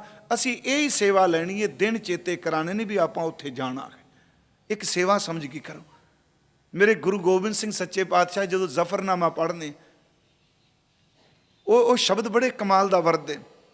ਕਹਿੰਦੇ ਔਰੰਗਜ਼ੇਬ ਤੂੰ ਤਖਤ ਤੇ ਬੈਠਾ, ਪਰ ਚੇਤੇ ਰੱਖੀ ਤੇਰੀ ਨਜ਼ਰ ਆਪਣੀ ਹਕੂਮਤ, ਆਪਣੀਆਂ ਫੌਜਾਂ, ਆਪਣੇ ਸੂਬੇਦਾਰਾਂ ਤੇ, ਆਪਣੇ ਸਿਪਾਹੀਆਂ ਤੇ ਵੇ। ਮਹਾਰਾਜ ਆਪਣੇ ਲਈ ਕਹਿੰਦੇ ਨੇ ਮੇਰੀ ਨਜ਼ਰ ਉਸ ਅਕਾਲ ਤੇ ਵੀ ਜਿਹਦੇ ਘਰ ਵਿੱਚ ਨਾ ਦੇਰੀ ਹੈ ਨਾ ਹੰਧੇਰੀ ਹੈ। ਏਡਾ ਵੱਡਾ ਭਰੋਸਾ ਜੀ, ਕਾਲਾਪਨ ਨਹੀਂ ਆਇਆ। ਕਹਿਣ ਲੱਗੇ ਤੁਰਾਂ ਕਰ ਨਜ਼ਰ ਹਸਤ ਲਸ਼ਕਰ ਵਾ ਜ਼ਰ, ਤੇਰੀ ਨਜ਼ਰ ਜਿਹੜੀ ਹੈ ਆਪਣੇ ਲਸ਼ਕਰ ਤੇ ਜ਼ਰ ਤੇ ਹੈ। ਬਸ ਇੱਥੇ ਆ ਕੇ ਹਾਂ ਬੁਰਾ ਨਾ ਕਿਸੇ ਦਾ ਸੋਚੀਏ, ਰੱਬ ਤੇ ਫੈਸਲਾ ਛੱਡ ਦਿਓ। ਦੇਰ ਸਵੇਰ ਉਹ ਸੱਚੇ ਵੇ ਤੁਹਾਡੀ ਝੋਲੀ 'ਚ ਦਾਤ ਜ਼ਰੂਰ ਪਾਏਗਾ, ਕਿਉਂਕਿ ਉਹਦੇ ਘਰ ਦਾ ਇਨਸਾਫ ਕਦੀ ਗਲਤ ਨਹੀਂ ਹੋ ਸਕਦਾ। ਜੇ ਹੈ ਤਾਂ ਤੂੰ ਮੰਨ ਮੇਰੀ ਗਲਤੀ ਹੈ ਕੋਈ। ਉੱਥੇ ਸਾਹਿਬ ਨੇ ਕਿਹਾ ਤੁਰਾਂ ਕਰ ਨਜ਼ਰ ਹਸ ਲਸ਼ਕਰ ਵਾ ਜ਼ਰ, ਤੇਰੀ ਨਜ਼ਰ ਆਪਣੀ ਫੌਜ ਤੇ ਆਪਣੇ ਲਸ਼ਕਰ ਤੇ ਵੇ, ਮੇਰੀ ਨਜ਼ਰ ਇਨਸਾਫ ਕਰਨ ਵਾਲੇ ਦੇ ਸ਼ੁਕਰ ਤੇ ਕਿ ਮਾਰਾ ਨਗਾ ਅਸਤ ਯਜ਼ਦਾ ਸ਼ੁਕਰ। ਯਜ਼ਦਾ ਫਾਰਸੀ 'ਚ ਕਹਿੰਦੇ ਨੇ ਰੱਬ ਨੂੰ, ਅੱਲਾ ਨੂੰ। ਮੇਰੀ ਨਜ਼ਰ ਰੱਬ ਦੇ ਇਨਸਾਫ ਤੇ ਹੈ, ਉਹ ਇਨਸਾਫ ਕਰਨ ਵਾਲਾ ਹੈ। ਪਰ ਜਿਸ ਤਖਤ ਤੇ ਤੂੰ ਬੈਠਾ ਤੂੰ ਬੇਈਮਾਨ ਹੈ, ਤੂੰ ਇਨਸਾਫ ਨਹੀਂ ਕਰ ਸਕਦਾ। ਪਰਮਾਤਮਾ ਬੜਾ ਇਨਸਾਫ ਕਰਦਾ, ਉਹਦੀ ਖੇਡ ਹੈ। ਵੱਡੀ ਵਡਿਆਈ ਜਾਂ ਵੱਡਾ ਨਾਉ, ਵੱਡੀ ਵਡਿਆਈ ਜਾਂ ਸੱਚ ਨਿਆਉ। ਆਓ ਮੈਂ ਤੁਹਾਨੂੰ ਇੱਕ ਉਦਾਹਰਨ ਦੇਣਾ। ਇੱਥੇ ਇੱਕ ਵਾਰ ਅਰਜ਼ ਕੀਤੀ ਸੀ, ਫਕੀਰ ਤੁਰਿਆ ਜਾ ਰਿਹਾ, ਉਸ ਮਾਲਕ ਦਾ ਇਨਸਾਫ ਬੜੇ ਕਮਾਲ ਦਾ। ਇੱਕ ਔਰਤ ਮਾਨਮੱਤੀ ਆਪਣੇ ਮਹੱਲ ਦੇ ਉੱਪਰ ਛੱਤ ਤੇ ਟਹਿਲ ਰਹੀ ਹੈ। ਉਹਦੇ ਪਤੀ ਕੋਲ ਤਾਕਤ ਤੇ ਉਹਦੇ ਕੋਲ ਆਦਮੀ ਨੇ। ਉਹਨੇ ਚੰਚਲਤਾਈ 'ਚ ਇਲਤ ਕੀਤੀ, ਇੱਕ ਪਾਨ ਚਬਾ ਰਹੀ ਸੀ। ਲੰਘਦੇ ਹੋਏ ਫਕੀਰ ਦੇ ਸਿਰ ਵਿੱਚ ਪਾਨ ਸੱਟ ਦਿੱਤਾ। ਉਹਦੇ ਸਿਰ 'ਚ ਚੀਜ਼ ਪਈ, ਉਹਨੇ ਨਜ਼ਰ ਭਰ ਕੇ ਦੇਖਿਆ। ਉਸ ਔਰਤ ਤੋਂ ਇੰਨਾ ਵੀ ਬਰਦਾਸ਼ਤ ਨਹੀਂ ਹੁੰਦਾ ਕਿ ਜਿਹਦੇ ਸਿਰ 'ਚ ਮੈਂ ਪਾਨ ਸੱਟਿਆ ਇਹਦੀ ਯੁਰਤ ਕਿਵੇਂ ਮੇਰੇ ਵੱਲ ਅੱਖ ਭਰ ਕੇ ਦੇਖ ਜਾਏ। ਜਦੋਂ ਬੰਦਾ ਹੰਕਾਰ ਦੇ ਸ਼ਿਖਰ ਤੇ ਬੈਠਦਾ, ਜੇ ਤੇਤੇ ਰੱਖੇ ਉਹਨੂੰ ਸਭ ਕੁਝ ਭੁੱਲ ਜਾਂਦਾ, ਅੰਨਾ ਹੋ ਜਾਂਦਾ। ਇਹਨੇ ਘਰ ਵਾਲੇ ਨੂੰ ਆਵਾਜ਼ ਦੇ ਕੇ ਕਿਹਾ, ਕਹਿਣ ਲੱਗੀ, ਕਾਹਦੀਆਂ ਬੰਦੇ, ਕਾਹਦੀਆਂ ਹਕੂਮਤਾਂ, ਆ ਮੰਗਤਾ ਫਕੀਰ ਮੇਰੇ ਵੱਲ ਨਜ਼ਰ ਭਰ ਕੇ ਦੇਖ ਗਿਆ। ਉਸੇ ਵਕਤ ਕਹਿਣ ਲੱਗੇ, ਉਹ ਉਤਰਿਆ, ਉਹਨੇ ਹੱਥ 'ਤੇ ਡਾਂਗ ਪਕੜੀ, ਸੋਟਾ ਪਕੜਿਆ ਵੱਡਾ, ਜਾਂਦੇ ਫਕੀਰ ਦੇ ਸਿਰ 'ਚ ਮਾਰਿਆ।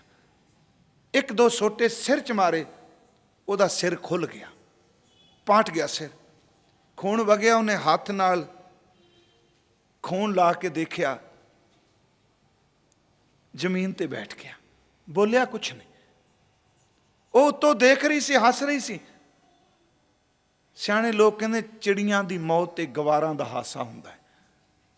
ਚੇਤੇ ਰੱਖਿਓ, ਜਦੋਂ ਬੰਦਾ ਹੰਕਾਰ ਚਲਾ ਜਾਏ, ਉਦੋਂ ਭਾਵੇਂ ਕਿੰਨੇ ਵੀ ਬੰਦੇ ਮਰ ਜਾਣ, ਪੋਲੀਟੀਕਲ ਬੰਦਿਆਂ ਵਾਸਤੇ ਇੱਕ ਮਜ਼ਾਕ ਤੇ ਇੱਕ ਸ਼ੋਸ਼ਣ ਦਾ ਸਾਧਨ ਬਣ ਜਾਂਦਾ। ਮੈਂ ਕਈ ਵਾਰੀ ਸੋਚਣਾ, ਬਾਬਰ ਨੇ ਇੰਨੇ ਮਾਰੇ, ਉਹਦਾ ਪੱਥਰ ਦਿਲ ਪਿਘਲਿਆ ਹੀ ਨਹੀਂ। ਮੇਰੇ ਗੁਰੂ ਨਾਨਕ ਦਾ ਸੀਨਾ ਇੰਨਾ ਪਿਘਲ ਗਿਆ, ਕਹਿਣ ਲੱਗੇ, ਏਤੀ ਮਾਰ ਪਈ ਕਰਲਾਣੇ ਤੈ ਕੀ ਦਰਦ ਨਾ ਆਇਆ। ਕਿੰਨਾ ਹਿਰਦਾ ਪਿਘਲ ਗਿਆ।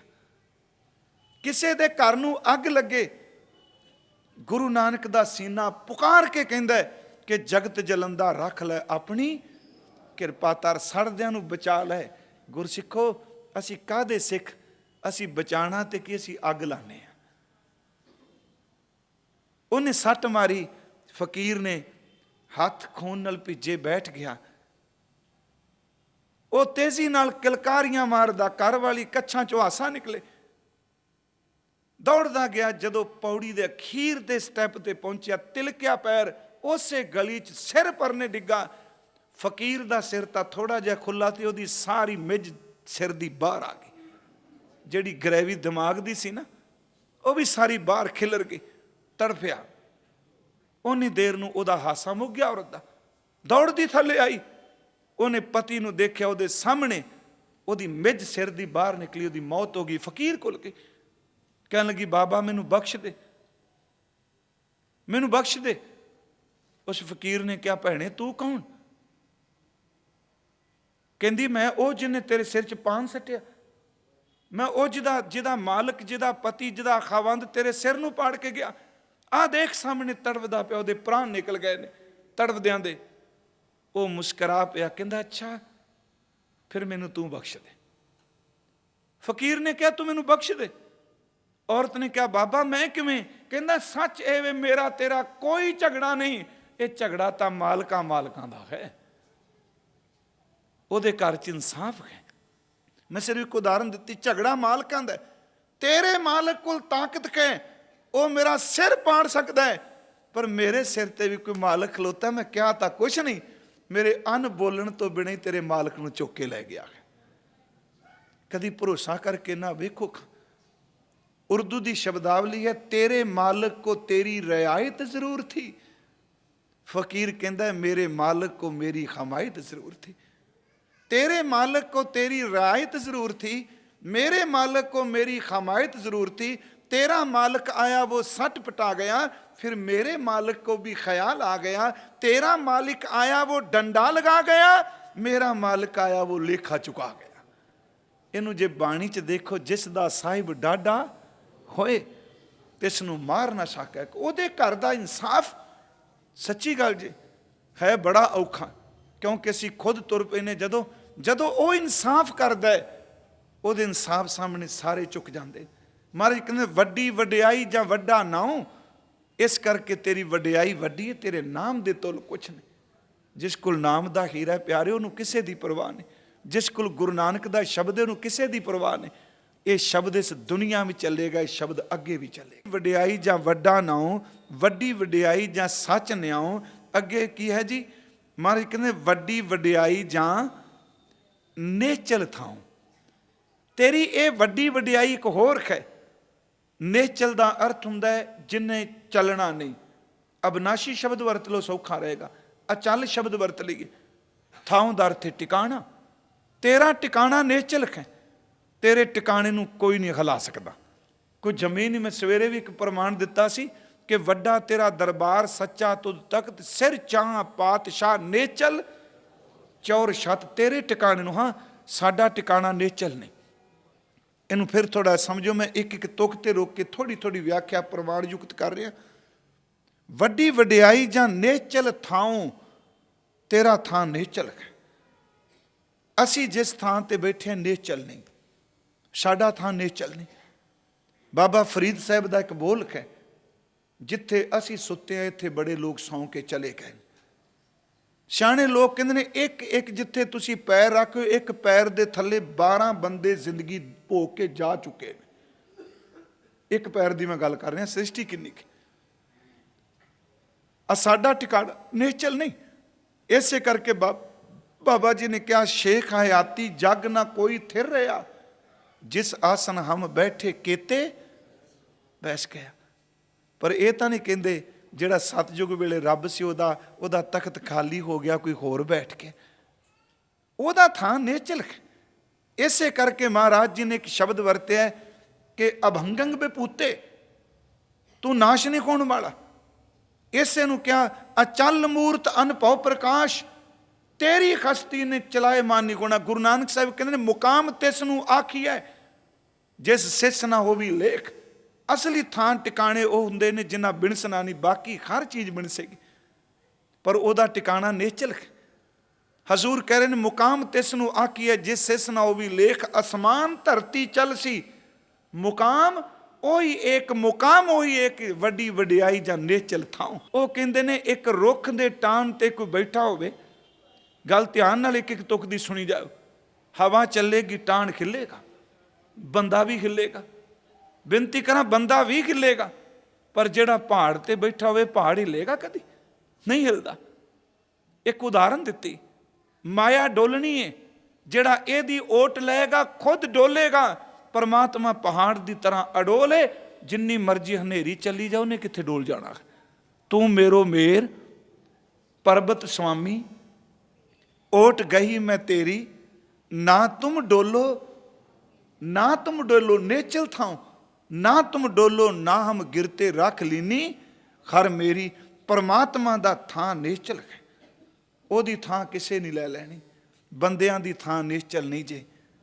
ਇੱਥੇ ਬਾਬਾ ਜੀ ਨੂੰ ਪੁੱਛੋ, ਗੁਰੂ ਗੋਬਿੰਦ ਸਿੰਘ ਤਾਂ ਕਹਿੰਦੇ ਨੇ ਜੀਤ ਫਿਰੈ ਸਭ ਦੇਸ਼ ਦਿਸ਼ਾਨ ਕੋ, ਬਾਜਤ ਢੋਲ ਮਿਰਦੰਗ ਨਗਾਰੇ, ਗੁੰਜਤ ਗੂੜ ਗਜਾਨ ਕੇ ਸੁੰਦਰ ਖਿੰਸਤ ਤੈ ਹੈ ਰਾਜ ਹਜ਼ਾਰੇ। ਭੂਤ ਭਵਿਖ ਭਵਾਨ ਕੇ ਭੂਪਤ ਕੌਣ ਗਨੇ ਨੀ, ਜਾਤ ਵਿਚਾਰੇ ਸ਼੍ਰੀਪਤ ਸ਼੍ਰੀ ਭਗਵਾਨ ਭਜੇ ਬਿਨ ਅੰਤ ਕੋ, ਅੰਤ ਕੇ ਧਾਮ ਸਦਾਰੇ। ਟਿਕਾਣੇ ਵਾਲਿਆਂ ਛੱਡ ਕੇ ਚਲੇ ਗਏ। ਸਤਿਗੁਰੂ ਕਹਿੰਦੇ ਨੇ ਤੇਰੀ ਤੀਸਰੀ ਵਡਿਆਈ ਵੱਡੀ ਵਡਿਆਈ ਜਾਂ ਨੇਚਲ ਥਾਂ। ਅਗਲਾ ਬਚਨ, ਵੱਡੀ ਵਡਿਆਈ ਜਾਣੇ ਆਲਾਓ। ਤੇਰੀ ਇਹ ਵੱਡੀ ਵਡਿਆਈ ਹੈ। ਅਲਾਓ ਦਾ ਅਰਥ ਹੁੰਦਾ ਬੋਲਣਾ, ਪੁਕਾਰਨਾ।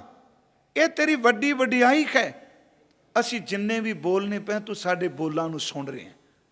ਹੁਣ ਜੇ ਆਪਾਂ ਕਥਾ ਕਰ ਰਹੇ ਹਾਂ ਤੇ ਉਹ ਸੁਣਦੇ ਹੀ ਪਿਆ, ਕੀ ਕਰਦੇ ਪਏ ਨੇ ਸਾਰੇ। ਹਰ ਇੱਕ ਦੇ ਬੋਲ ਨੂੰ ਇੱਕੋ ਵੇਲੇ ਸੁਣ ਰਹੇ। ਤੁਸੀਂ ਜੋ ਅਲਾਓਗੇ, ਜੋ ਬੋਲੋਗੇ ਉਹ ਸੁਣੇਗਾ। ਤੇ ਸਤਿਗੁਰੂ ਨੇ ਤਾਂ ਹੀ ਸ਼ਬਦ ਕਹੇ ਕੀ ਅਲਾਣਾ ਚਾਹੀਦਾ, ਕੀ ਬੋਲਣਾ ਚਾਹੀਦਾ। ਗੁਰੂ ਨਾਨਕ ਸਾਹਿਬ ਨੇ ਤਾਂ ਇੱਕ ਸ਼ਬਦ ਵਰਤਿਆ, ਮੂੰਹ ਕੇ ਬੋਲਣ ਬੋਲੀਏ ਜਿਤ ਸੁਣ ਤਰੈ ਪਿਆਰ। ਤੂੰ ਬੋਲ, ਤੈਨੂੰ ਸੁਣੇਗਾ, ਕਿਉਂਕਿ ਸੁਣਦਾ ਵੀ ਤੇ ਵੇਖਦਾ ਵੀ ਏ। ਇਹ ਮਨ ਮਤ ਜਾਣਾ ਹਰ ਦੂਰ ਹੈ, ਸਦਾ ਦੇਖ ਦੂਰ। ਸਦ ਸੁਣਦਾ ਸਦ ਵੇਖਦਾ ਸ਼ਬਦ ਰਿਹਾ, ਭਰਪੂਰ ਸੁਣਦਾ ਤੇ ਵੇਖਦਾ। ਤੂੰ ਜੋ ਅਲਾਏਗਾ, ਜੋ ਬੋਲੇਗਾ ਉਹ ਸੁਣ ਰਿਹਾ। ਸਤਿਗੁਰੂ ਕਹਿੰਦੇ ਮੂੰਹ ਕੇ ਬੋਲਣ ਬੋਲੀਏ ਜਿਤ ਸੁਣ ਧਰੇ ਪਿਆਰ। ਫਿਰ ਨਾਲ ਕਹਿੰਦੇ ਨੇ ਅੰਮ੍ਰਿਤ ਵੇਲਾ ਸੱਚ ਨਾਉ ਵਡਿਆਈ ਵਿਚਾਰ। ਜੇ ਤੇਰੇ ਬੋਲਾਂ ਨੂੰ ਸੁਣ ਰਿਹਾ ਤੇ ਤੂੰ ਫਿਰ ਆਪਣੇ ਵਾਹਿਗੁਰੂ ਦੀ ਸਿਫਤ ਦੇ ਬੋਲ ਬੋਲ। ਹਜ਼ੂਰ ਇੰਨਾ ਕੁ ਸੁਣਦੇ ਨੇ। ਮੈਂ ਤਾਂ ਇੱਕ ਦਿਨ ਪਾਠ ਕਰਦੇ ਆਇਆ ਮਨ 'ਚ, ਜਿਵੇਂ ਅਸੀਂ ਕਿਸੇ ਨੂੰ ਕਹਿੰਦੇ ਆ ਨਾ ਵੀ ਆਮ ਤੌਰ ਤੇ ਕਿਹਾ ਜਾਂਦਾ ਵੀ ਨਿਆਣੇ ਆਪਣੇ ਨੂੰ ਕਈ ਵਾਰੀ ਕਹਿੰਦੇ ਮੇਰੀ ਗੱਲ ਧਿਆਨ ਨਾਲ ਸੁਣ, ਕੰਨ ਦੇ ਕੇ ਸੁਣ। ਜਦੋਂ ਕੰਨ ਦੇ ਕੇ ਨਾ ਸੁਣੀ ਜਾਏ ਉਦੋਂ ਬੰਦਾ ਬੋਲ ਜਾਂਦਾ, ਨਿਰਥ ਹੋ ਜਾਂਦਾ। ਗੁਰੂ ਨਾਨਕ ਸਾਹਿਬ ਕਹਿੰਦੇ ਨੇ ਇੱਕ ਬੇਨਤੀ ਕਰਨ ਆਇਆ, ਸੁਣਨਾ ਤੂੰ ਸਾਰਿਆਂ ਦੀ ਪਰ ਮੇਰੀ ਕੰਨ ਦੇ ਕੇ ਸੁਣੀ। ਯਕ ਅਰਜ਼ ਗੁਪਤਮ ਪੇਸ਼ ਤੋਂ ਦਰ ਗੋਸ਼ ਕੁਨ ਕਰਤਾਰ। ਗੋਸ਼ ਮੀਨਸ ਕੰਨ, ਆਪਣਾ ਕੰਨ ਦੇ ਕੇ ਮੇਰੀ ਗੱਲ ਸੁਣ। ਸਤਿਗੁਰੂ ਦੇਵ ਇੱਕ ਹੋਰ ਵੀ ਬਚਨ ਦੇ, ਕੰਨ ਸੁਣੋ ਅਰਦਾਸ ਜੀ, ਉਹ ਕੰਨ ਦੇ ਕੇ ਮੇਰੀ ਬੇਨਤੀ ਸੁਣ। ਜੋ ਅਸੀਂ ਅਲਾ ਰਹੇ ਹਾਂ, ਜੋ ਅਸੀਂ ਬੋਲ ਰਹੇ ਹਾਂ, ਸਤਿਗੁਰੂ ਕਹਿੰਦੇ ਇਹ ਤੇਰੀ ਵੱਡੀ ਵਡਿਆਈ ਹੈ, ਤੂੰ ਹਰ ਬੋਲ ਨੂੰ ਜਾਣਨਾ ਪਿਆ, ਕੱਲਾ ਬੋਲ ਨੂੰ ਨਹੀਂ। ਅਗਲੀ ਗੱਲ ਹੋਰ ਸੁਣਿਓ, ਕਈ ਵਾਰੀ ਬੋਲਾਂ 'ਚ ਬੰਦਾ ਚਾਲ ਖੇਡ ਜਾਂਦਾ। ਇਹ ਪਹਿਲੀ ਤੋਂ ਕਿ ਵੱਡੀ ਵਡਿਆਈ ਜਾਣੈ ਆਲਾਓ, ਐੜੇ ਨੂੰ ਕੰਨਾ ਲੱਗਾ, ਚੇਤੇ ਰੱਖਿਓ, ਅਲਾਓ ਨਹੀਂ ਪੜਨਾ, ਆਲਾਓ। ਜੋ ਅਸੀਂ ਬੋਲ ਰਹੇ ਹਾਂ ਤੂੰ ਜਾਣਨਾ। ਕਹਿੰਦੇ ਨੇ ਵੱਡੀ ਵਡਿਆਈ ਬੁੱਝੈ ਸਭ ਭਾਓ। ਆਹ ਹੀ ਨੁਕਤਾ ਸਮਝ ਗਏ। ਉਹ ਇਕੱਲੇ ਬੋਲ ਨਹੀਂ ਜਾਣਦਾ, ਉਹ ਬੋਲਾਂ ਦੇ ਪਿੱਛੇ ਤੁਹਾਡੀ ਭਾਵਨਾ ਕੀ ਉਹਨੂੰ ਵੀ ਜਾਣਦਾ ਹੈ। ਭਾਵ ਦਾ ਅਰਥ ਕਰੀਏ, ਭਾਵਨਾ ਸਾਡਾ ਅੰਦਰ ਕੀ ਕਹਿ ਰਿਹਾ। ਮੰਨ ਲਓ ਮੈਂ ਕਹਿ ਦਿੱਤਾ ਤੂੰ ਪਤਤ ਪਾਵਣੇ, ਤੂੰ ਕਿਰਪਾ ਨਿਧਾਨ ਹੈ, ਤੂੰ ਬੜਾ ਦਿਆਲੂ ਹੈ, ਅੰਦਰ ਮੈਂ ਖੋਟਾ। ਅੱਜ ਹੀ ਸ਼ਾਇਦ ਮੈਂ ਕਰਾਤੀ ਉਦਾਹਰਨ ਦਿੱਤੀ ਸੀ, ਕੋਈ ਗਾਵੇ ਰਾਗੀ ਨਾਦੀ ਬੇਦੀ ਬਹੁ ਭਾਂਤ ਕਰ, ਨੇ ਹਰ ਹਰ ਪੀਜੈ ਰਾਮ ਰਾਜੇ। ਜਿਨ੍ਹਾਂ ਅੰਤਰ ਕਪਟ ਵਿਕਾਰ ਹੈ ਜਾਣੇ ਆਲਾਓ, ਬੁੱਝੈ ਸਭ ਭਾਓ। ਉਹ ਬੋਲ ਵੀ ਜਾਣਦਾ ਤੇ ਬੋਲਾਂ ਦੇ ਪਿੱਛੇ ਜੋ ਕੁਝ ਅਸੀਂ ਕਰ ਰਹੇ ਹਾਂ ਉਹ ਵੀ ਜਾਣਦਾ, ਸਾਡੇ ਅੰਦਰ ਦੀ ਬਿਰਤੀ ਕੀ। ਉੱਥੇ ਮੈਂ ਅਰਜ਼ ਕੀਤੀ ਸੀ, ਜਿਨ੍ਹਾਂ ਅੰਤਰ ਕਪਟ ਵਿਕਾਰ ਹੈ ਤਿਨਾਂ ਰੋਏ ਕਿਆ ਕੀਜੈ। ਤੇ ਕਈ ਵਾਰੀ ਪਿਆਰਿਓ ਸੱਚ ਏਵੇ ਕਿ ਕਈ ਵਾਰੀ ਬੰਦਿਆਂ ਨੂੰ ਬੋਲਣਾ ਨਹੀਂ ਆਉਂਦਾ। ਉਹ ਅਲਾਓ ਤੇ ਭਾਓ ਦੋ ਚੇਤੇ ਰੱਖਿਓ। ਕਈਆਂ ਵਿਚਾਰਿਆਂ ਨੂੰ ਅਰਦਾਸ ਹੀ ਨਹੀਂ ਹੁੰਦੀ ਪ੍ਰਿਥਮ ਭਗਉਤੀ ਤੋਂ, ਕੀ ਬੋਲਣਗੇ। ਬੁੱਝੈ ਸਭ ਭਾਓ, ਤੁਹਾਡੀ ਭਾਵਨਾ ਨੂੰ ਸਮਝਦਾ ਹੈ। ਸੱਚ ਇਹ ਅਗਲਾ ਸ਼ੰਤ ਦਾ ਜਿਹੜਾ ਹਿੱਸਾ ਹੈ ਨਾ, ਇਹ ਇਸ ਤੋਂ ਅੱਗੇ ਕੋਈ ਗਾਵੇ ਕੋਈ ਰਾਗੀ ਨਾਦੀ, ਉਸ ਤੋਂ ਅਗਲਾ ਹੈ ਜਿਨ ਅੰਤਰ ਹਰ ਹਰ ਪ੍ਰੀਤ ਹੈ ਤੇ ਜਨ ਸੁਗੜ ਸਿਆਣੇ ਰਾਮ ਰਾਜੇ। ਜੇ ਬਾਹਰੋਂ ਬੁੱਲ ਚੁੱਕ ਬੋਲਦੇ ਭੀ ਖਰੇ, ਆਪਣੇ ਉਹ ਭਾਓ ਵੀ ਜਾਣਦਾ, ਅਲਾਓ ਵੀ ਜਾਣਦਾ, ਖਰੇ ਹਰ ਭਾਣੇ ਨੇ। ਮੰਨ ਲਓ ਇੱਕ ਬੱਚਾ ਹੈ ਜੀ, ਹਰ ਬੱਚੇ ਦੀ ਜਿਸ ਵੀ ਉਹ ਖਿੱਤੇ 'ਚ ਪੈਦਾ ਹੁੰਦਾ ਹੈ, ਜਿਸ ਸੱਭਿਆਚਾਰ 'ਚ ਪੈਦਾ ਹੁੰਦਾ ਹੈ, ਜਿਹੜੇ ਉਹਦੀ ਮਾਪੇ ਬੋਲੀ ਬੋਲਦੇ ਨੇ, ਜਨਮ ਵੇਲੇ ਉਹਦੀ ਵਕੈਬਲਰੀ ਆਪਣੀ ਹੁੰਦੀ, ਉਹਦਾ ਕੋਸ਼ ਆਪਣਾ ਹੁੰਦਾ। ਦੁੱਧ ਨੂੰ ਕੁਝ ਕਹੀ ਜਾਂਦਾ ਹੈ, ਰੋਟੀ ਨੂੰ ਕੁਝ ਕਹੀ ਜਾਂਦਾ ਹੈ। ਤੁਸੀਂ ਦੱਸੋ ਕਦੀ ਮਾਂ ਚਪੇੜਾ ਮਾਰਦੀ ਦੇਖੀ? ਤੈਨੂੰ ਬੋਲਣਾ ਨਹੀਂ ਆਉਂਦਾ? ਨਹੀਂ, ਮਾਂ ਦਾ ਅੰਦਰ ਬੱਚੇ ਦੇ ਅਲਾਓ ਨੂੰ ਜਾਣਦਾ ਹੈ, ਇਹ ਜੋ ਕੁਝ ਬੋਲ ਰਿਹਾ ਕਹਿਣਾ ਕੀ ਚਾਹੁੰਦਾ ਹੈ। ਪਰ ਜੇ ਕਿਸੇ ਗ੍ਰਾਮਰ ਪੜ੍ਹਨ ਵਾਲੇ ਨੂੰ ਸ਼ੁੱਧ ਨੂੰ ਲੈ, ਉਹ ਕਹੇਗਾ ਇਹਨੂੰ ਕੀ ਅਕਲ ਹੀ ਨਹੀਂ ਬੋਲਣ ਦੀ। ਮਾਂ ਨੂੰ ਪੁੱਛ ਕੇ ਦੇਖੋ, ਕਹੇਗੀ ਨਹੀਂ ਤੁਹਾਨੂੰ ਪਤਾ ਨਹੀਂ, ਜੋ ਕੁਝ ਮੰਗਦਾ ਪਿਆ ਮੈਨੂੰ ਪਤਾ। ਬਸ ਆਹ ਹੀ ਮੇਰਾ ਵਾਹਿਗੁਰੂ।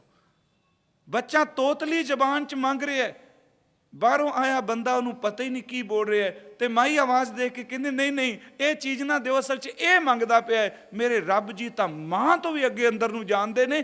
ਤੈਨੂੰ ਨਾ ਵੀ ਬੋਲਣਾ ਹੋਵੇ, ਬੁੱਝੈ ਸਭ ਭਾਓ, ਤੇਰੇ ਅੰਦਰ ਨੂੰ ਫਿਰ ਸਮਝਦਾ। ਉਹ ਪਰਦੇ ਥੱਲੇ ਦੇ ਜਿਹੜੇ ਸਾਡੇ ਫੁਰਨੇ ਨੇ ਵੀ ਜਾਣਦਾ ਇਹ ਕੀ ਕਲਾਬਾਜ਼ੀਆਂ ਖੇਡ ਰਹੇ। ਮਹਾਰਾਜ ਕਹਿੰਦੇ ਵੱਡੀ ਵਡਿਆਈ ਜਾਣੈ ਆਲਾਓ, ਵੱਡੀ ਵਡਿਆਈ ਬੁੱਝੈ ਸਭ ਭਾਓ। ਤੇਰੇ ਅੰਦਰ ਦੀ ਭਾਵਨਾ ਨੂੰ ਜਾਣਦਾ ਪਿਆ, ਤੂੰ ਕੀ ਚਾਹਨਾ ਹੈ। ਸੱਚੀ ਗੱਲ, ਉਹ ਕਈ ਵਾਰੀ ਵਿਖਾਵੇ 'ਚ ਨਹੀਂ ਹੁੰਦਾ, ਭਾਵਨਾ ਜਾਣਦਾ। ਹਜ਼ੂਰ ਦਾ ਇੱਕ ਪਵਿੱਤਰ ਬਚਨ ਹੈ ਜੀ, ਉਹ ਇੰਨੀ ਅੰਦਰ ਦੀ ਜਾਣਦਾ ਗੁਰਮਖੋ। ਆ ਕੀੜੀ ਕਦੀ ਬੋਲਦੀ ਦੇਖੀ? ਰੱਬ ਤਾਂ ਉਹਦੇ ਸੂਖਸ਼ਮ ਕੀੜੇ ਦੇ ਅੰਦਰ ਨੂੰ ਵੀ ਜਾਣਦਾ। ਘਟ ਘਟ ਕੇ ਅੰਤਰ ਕੀ ਜਾਣਤ, ਭਲੇ ਬੁਰੇ ਕੀ ਪੀਰ ਪਛੰਤ। ਆ ਹੀ ਹੈ ਜਾਣੈ ਅਲਾਓ, ਤੇ ਇਹੀ ਹੈ ਬੁੱਝੈ ਪਾਓ, ਬੁੱਝੈ ਸਭ ਪਾਓ। ਉਹ ਘਟ ਘਟ ਦੀ ਜਾਣਦਾ। ਮੈਂ ਇੱਕ ਉਦਾਹਰਨ ਤੁਹਾਨੂੰ ਨਾਲ ਦੇ ਦੇਣਾ, ਜਿੱਥੇ ਜਿਹੋ ਜੀ ਭਾਵਨਾ ਜੈਸੀ ਮਨਸਾ ਤੈਸੀ ਦਸ਼ਾ। ਸਤਿਗੁਰੂ ਨੇ ਬਾਣੀ 'ਚ ਬਚਨ ਕੀਤੇ, ਸਤਿਗੁਰੂ ਸਦਾ ਦਿਆਲ ਹੈ ਭਾਈ, ਵਿਣ ਭਾਗਾਂ ਕਿਆ ਪਾਈ ਹੈ। ਏਕ ਨਦਰ ਕਰ ਦੇਖੈ ਸਭ ਉਪਰ, ਜੇਖਾ ਭਾਓ ਤੇ ਆ ਫਲ ਪਾਈਏ। ਤੇਰਾ ਭਾਓ ਕੀ, ਤੇਰਾ ਮਕਸਦ ਕੀ, ਤੇਰੀ ਅੰਦਰ ਦੀ ਇੰਟੈਂਸ਼ਨ ਕੀ ਹੈ, ਤੂੰ ਕੀ ਚਾਹੁੰਦਾ। ਹੁਣ ਤੁਸੀਂ ਦੇਖੋ, ਸੱਦਾ ਪੱਤਰ ਦਿੱਤਾ ਦੁਰਯੋਧਨ ਨੇ। ਮੈਂ ਸਿਰਫ ਬਾਣੀ 'ਚ ਉਦਾਹਰਨ ਦੇਣ ਲੱਗਾ। ਉਹਨੇ ਪਲੰਗ ਪੁਲੰਗ ਸ਼ਿੰਗਾਰ ਕੇ ਰੱਖੇ, ਘਰ ਕਈ ਤਰ੍ਹਾਂ ਦੇ ਪਕਵਾਨ ਰੱਖੇ। ਸੱਦਾ ਪੱਤਰ ਦੁਰਯੋਧਨ ਨੇ ਦਿੱਤਾ ਤੇ ਸ਼੍ਰੀ ਕ੍ਰਿਸ਼ਨ ਜੀ ਰਾਤ ਨੂੰ ਜਾ ਕੇ ਬਿਦਰ ਦੀ ਕੁੱਲੀ 'ਚ ਬਹਿ ਗਏ। ਹੁਣ ਸਵੇਰੇ ਸਮੱਸਿਆ ਖੜੀ ਹੋਈ। ਉਹਨਾਂ ਕਿਹਾ ਵੀ ਮੈਂ ਇੰਨਾ ਕੁਝ ਤਿਆਰ ਕੀਤਾ, ਇੰਨਾ ਕੁਝ ਬਣਾਇਆ, ਇੱਥੇ ਭੀਖਮ ਜੀ ਸਨ, ਭੀਸ਼ਮ ਪਿਤਾਮਾ, ਦਰੋਣਾਚਾਰਿਆ ਵਰਗੇ ਗੁਰੂ, ਤੁਸੀਂ ਰਾਤ ਗੋਲੀ ਦੇ ਦਾਸੀ ਦੇ ਪੁੱਤਰ ਦੇ ਘਰ ਰਹੇ, ਸਭ ਦੇ ਅੰਦਰ ਚਿੰਤਾ ਰਹੀ, ਕੀ ਕੀਤਾ? ਕਹਿਣ ਲੱਗੇ ਸੱਚ ਇਹ ਵੇ ਨਾ, ਮੈਂ ਤੇਰੇ ਘਰ ਆਉਣਾ ਚਾਹੁੰਦਾ ਸਾਂ, ਬੂਹੇ ਬੰਦ ਸਨ। ਕਹਿੰਦੇ ਬੂਹੇ ਬੰਦ? ਮੈਂ ਤਾਂ ਤੁਹਾਡੀ ਇੰਤਜ਼ਾਰ ਕਰ ਰਿਹਾ ਸੀ। ਕਹਿੰਦੇ ਬਾਹਰ ਦੇ ਬੂਹੇ ਖੁੱਲੇ ਸਨ, ਭਾਵਨਾ ਦੇ ਭਿੱਤ ਬੰਦ ਸਨ, ਬਿਦਰ ਦਾ ਭਾਵਨਾ ਦਾ ਬੂਹਾ ਖੁੱਲਾ ਸੀ, ਮੈਂ ਉਹਦੀ ਝੁੱਗੀ ਵਿੱਚ ਚਲਾ ਗਿਆ, ਮੈਂ ਤੇਰੇ ਅੰਦਰ ਨੂੰ ਜਾਣ। ਉਹ ਭਾਈ ਸਾਹਿਬ ਨੇ ਲਿਖਿਆ, ਆਇਆ ਸੁਣਿਆ ਬਿਦਰ ਦੇ ਬੋਲੇ ਦੁਰਯੋਧਨ ਕੋਈ ਰੁੱਖਾ, ਘਰ ਅਸਾਡੇ ਛੱਡ ਕੇ ਗੋਲੇ ਦੇ ਕਰ ਜਾਏ ਕਿ ਸੁੱਖਾ, ਭੀਖਮ ਦਰੋਣਾ ਕਰਨ ਤਾਜ ਸਭਾ ਸ਼ਿੰਗਾਰ, ਵੱਡੇ ਮਨੁੱਖਾ ਝੁੰਗੀ ਜਾਏ ਬਲਾਇਨ, ਸਭਨਾ ਦੇ ਜੀ ਅੰਦਰ ਢੁੱਖਾ। ਹੱਸ ਬੋਲੇ ਭਗਵਾਨ ਜੀ, ਸੁਣ ਹੋਏ ਰਾਜਾ ਹੋਏ ਸੁਣਮੁਖਾ, ਸੁਣ ਮੇਰੀ ਗੱਲ, ਤੂੰ ਬਾਹਰੋਂ ਬਾਹਰੋਂ ਬੋਲਦਾ, ਤੇਰੀ ਭਾਵਨਾ ਨਹੀਂ ਸੀ। ਸੁਣੋ ਰਾਜਾ ਹੋਏ ਸਨਮੁਖਾ। ਕਹਿਣ ਲੱਗੇ ਤੇਰਾ ਭਾਉ ਨਾ ਦਿਸੀ, ਮੇਰਾ ਨਹੀਂ ਅਪਦਾ ਦੁੱਖਾ। ਤੇਰੇ ਅੰਦਰ ਭਾਵਨਾ ਨਹੀਂ ਸੀ ਮੈਨੂੰ ਬੁਲਾਉਣ ਦੀ, ਮੈਨੂੰ ਕੋਈ ਦੁੱਖ ਨਹੀਂ, ਮੈਂ ਤੇਰੇ ਬੂਹੇ ਅੱਗੇ ਖਲੋਤਾ ਰਹਾਂ।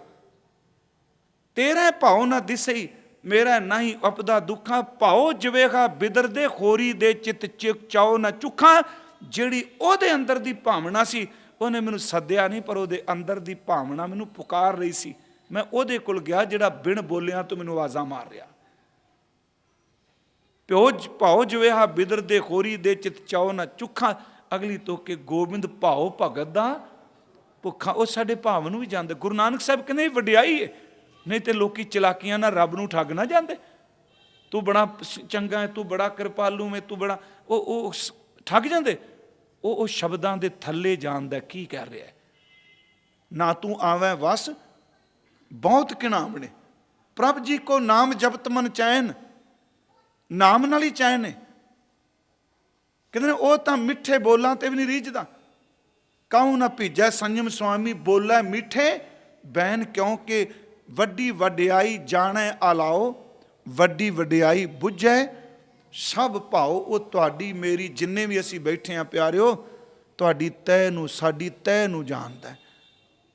ਤੇ ਜਿਹੜੇ ਜਾਣਦਾ ਫਿਰ ਕਿਉਂ ਚਲਾਕੀਆਂ ਉਹਦੇ ਨਾਲ। ਅਗਲੇ ਬਚਨ ਮਹਾਰਾਜ, ਵੱਡੀ ਵਡਿਆਈ ਜਾਂ ਪੁੱਛ ਨਾ ਦਾਤ, ਆਹ ਉਹਦੀ ਵੱਡੀ ਵਡਿਆਈ ਹੈ। ਜਦੋਂ ਬਖਸ਼ਿਸ਼ ਕਰਦਾ ਨਾ, ਉਹ ਪੁੱਛਦਾ ਨਹੀਂ ਕਿਸੇ ਨੂੰ। ਵੱਡੀ ਵਡਿਆਈ ਮਹਾਰਾਜ ਕਹਿੰਦੇ ਜਾਂ ਪੁੱਛ ਨਾ ਦਾਤ। ਉਹ ਕਿਸੇ ਨੂੰ ਦਾਤ ਦੇਣ ਲੱਗਿਆ ਮੀਟਿੰਗ ਨਹੀਂ ਬੁਲਾਉਂਦਾ, ਮੈਂ ਫਲਾਣੇ ਨੂੰ ਦਿਆਂ ਕਿ ਨਾ, ਉਹ ਪੁੱਛਦੇ ਹੀ ਨਹੀਂ। ਕਮਾਲ ਦੀ ਗੱਲ, ਜਿਹਨੂੰ ਦੇਣਾ ਉਹਨੂੰ ਵੀ ਨਹੀਂ ਪੁੱਛਦਾ ਸਵੇਰੇ ਤੈਨੂੰ ਮੈਂ ਕੀ ਕੋਈ ਦੇ ਦੇਣਾ। ਇਹ ਇੱਥੇ ਕੋਈ ਬੰਦਾ ਬਣਾਉਣਾ ਹੋਵੇ ਨਾ, ਚਲੋ ਅੱਜ ਕੱਲ੍ਹ ਲੀਡਰਾਂ ਨੇ, ਉਹ ਪਹਿਲਾਂ ਜਾਂਦੇ ਨੇ, ਮੈਨੂੰ ਪਦਵੀ ਦੇ ਦਿਓ, ਰਾਤ ਨੂੰ ਕਹਿੰਦੇ ਤਿਆਰੀ ਕਰ ਲਵੀਂ। ਸੱਚੀ ਗੱਲ ਨੇ, ਇਸ ਤਰ੍ਹਾਂ ਨਾ ਇਸ ਮੁਲਕ ਦਾ ਜੋ ਵਿਧਾਨ ਹੈ, ਜਿਹਨਾਂ ਮੰਤਰੀ ਬਣਨਾ ਉਹਨਾਂ ਦੀ ਰਾਸ਼ਟਰਪਤੀ ਭਵਨ 'ਚ ਪਹਿਲਾਂ ਸੂਚੀ ਚਲੀ ਜਾਂਦੀ, ਫਿਰ ਰਾਤ ਨੂੰ ਫੋਨ ਕਰਕੇ ਕਹਿੰਦੇ ਵੀ ਤਿਆਰੀ ਕਰਕੇ ਆਓ ਸਵੇਰੇ। ਉਹ ਰਾਤ ਨੀਂਦ ਕਿੱਥੇ ਪੈਂਦੀ ਵੀ ਸਵੇਰੇ ਆ ਕੁਝ ਮਿਲਣ ਵਾਲਾ। ਪਿਆਰਿਓ ਉਹ ਤਾਂ ਇੰਨਾ ਕਿਰਪਾਲੂ ਏ, ਜਿਹਨੂੰ ਕਿਸੇ ਨੂੰ ਦੇਣਾ ਉਹਨੂੰ ਇੱਕ ਅੱਧਾ ਘੰਟਾ ਪਹਿਲਾਂ ਵੀ ਨਹੀਂ ਦੱਸਦਾ, ਝੋਲੀ ਦਾਤ ਪਾ ਦਿੰਦਾ। ਉਹ ਸਲਾਹਾਂ ਨਹੀਂ ਕਰਦਾ। ਜਦੋਂ ਦੇਣ ਲੱਗੇ ਮੈਂ ਤਾਂ ਕਈ ਵਾਰੀ ਕਿਹਾ ਵਾਹਿਗੁਰੂ ਚੰਗੇ ਹੀ ਕੀਤੇ, ਕਿਸੇ ਨੂੰ ਪੁੱਛਦਾ ਨਹੀਂ। ਜੇ ਤੂੰ ਪੁੱਛਦਾ ਹੁੰਦਾ ਤੇ ਅਸਾਂ ਲੋਕਾਂ ਨੂੰ ਤੈਨੂੰ ਦੂਜੇ ਘਰ ਜਾਣ ਥੋੜਾ ਦੇਣਾ ਸੀ। ਇਸਕਾ ਹਾਥ ਹੋਏ ਤਾਂ ਸਭ ਕੁਛ ਲੈ। ਇਹਨੇ ਕਹਿਣਾ ਸੀ ਸਾਰੀਆਂ ਦੁਕਾਨਾਂ ਵੀ ਮੇਰੀਆਂ, ਮਕਾਨ ਵੀ ਮੇਰੇ।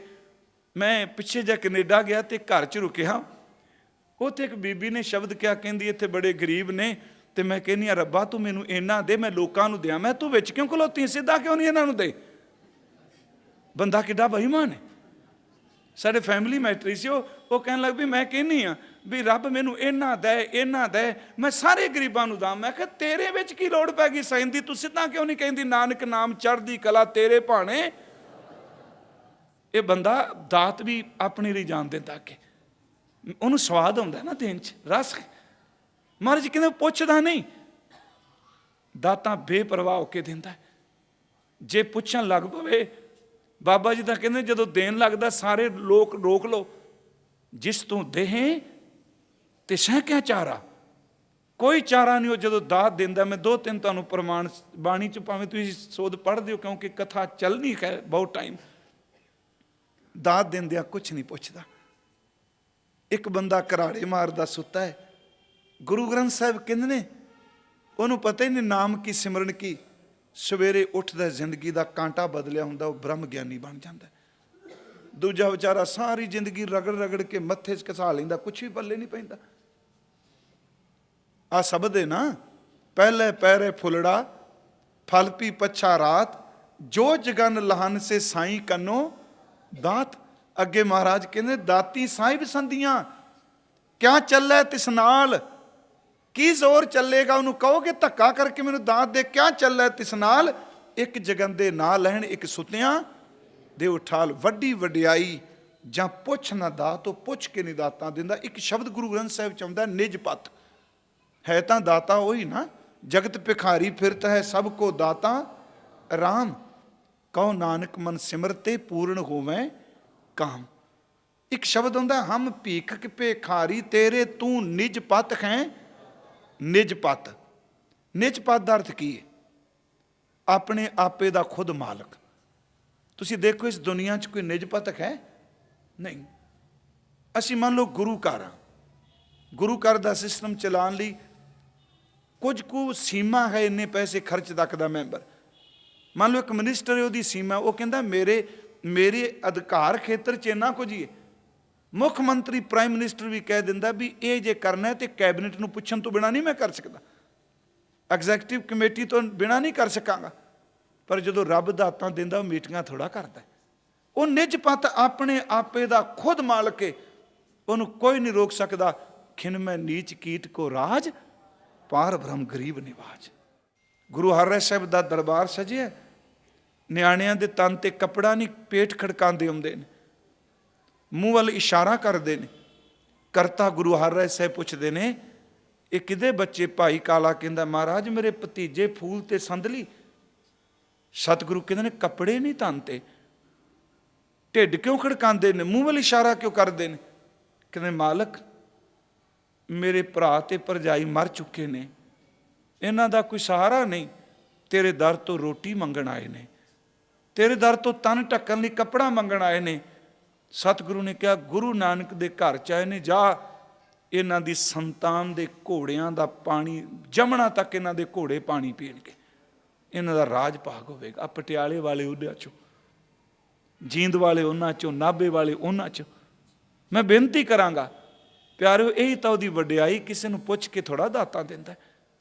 ਇਹ ਵਡਿਆਈ ਉਹਦੀ, ਵੱਡੀ ਵਡਿਆਈ ਜਾਂ ਪੁੱਛ ਨਾ ਦਾਤ। ਅਗਲਾ ਮਹਾਰਾਜ ਫਿਰ ਕਲੀਅਰ ਕਰਤਾ ਵੀ ਕਿਉਂ ਨਹੀਂ ਪੁੱਛਦਾ। ਕਹਿਣ ਲੱਗੇ ਵੱਡੀ ਵਡਿਆਈ ਜਾਂ ਆਪੇ ਆਪ ਤਾਂ ਪੁੱਛੇ, ਕੋਈ ਦੂਜਾ ਹੋਵੇ ਤਾਂ, ਦੂਜਾ ਤਾਂ ਮੈਂਬਰ ਹੀ ਨਹੀਂ ਰੱਖਦਾ, ਸਿਰਫ ਇੱਕੋ ਰਹਿੰਦਾ। ਮੈਂ ਕੱਲ ਵੀ ਕਿਹਾ ਸੀ, ਬੀਓ ਪੁੱਛਣਾ ਮਸਲ ਧਰੈ, ਜੋ ਕੁਛ ਕਰੇ ਸੋ ਆਪੇ ਕਰੇ, ਆਪੇ ਫੈਸਲੇ ਲੈਂਦਾ।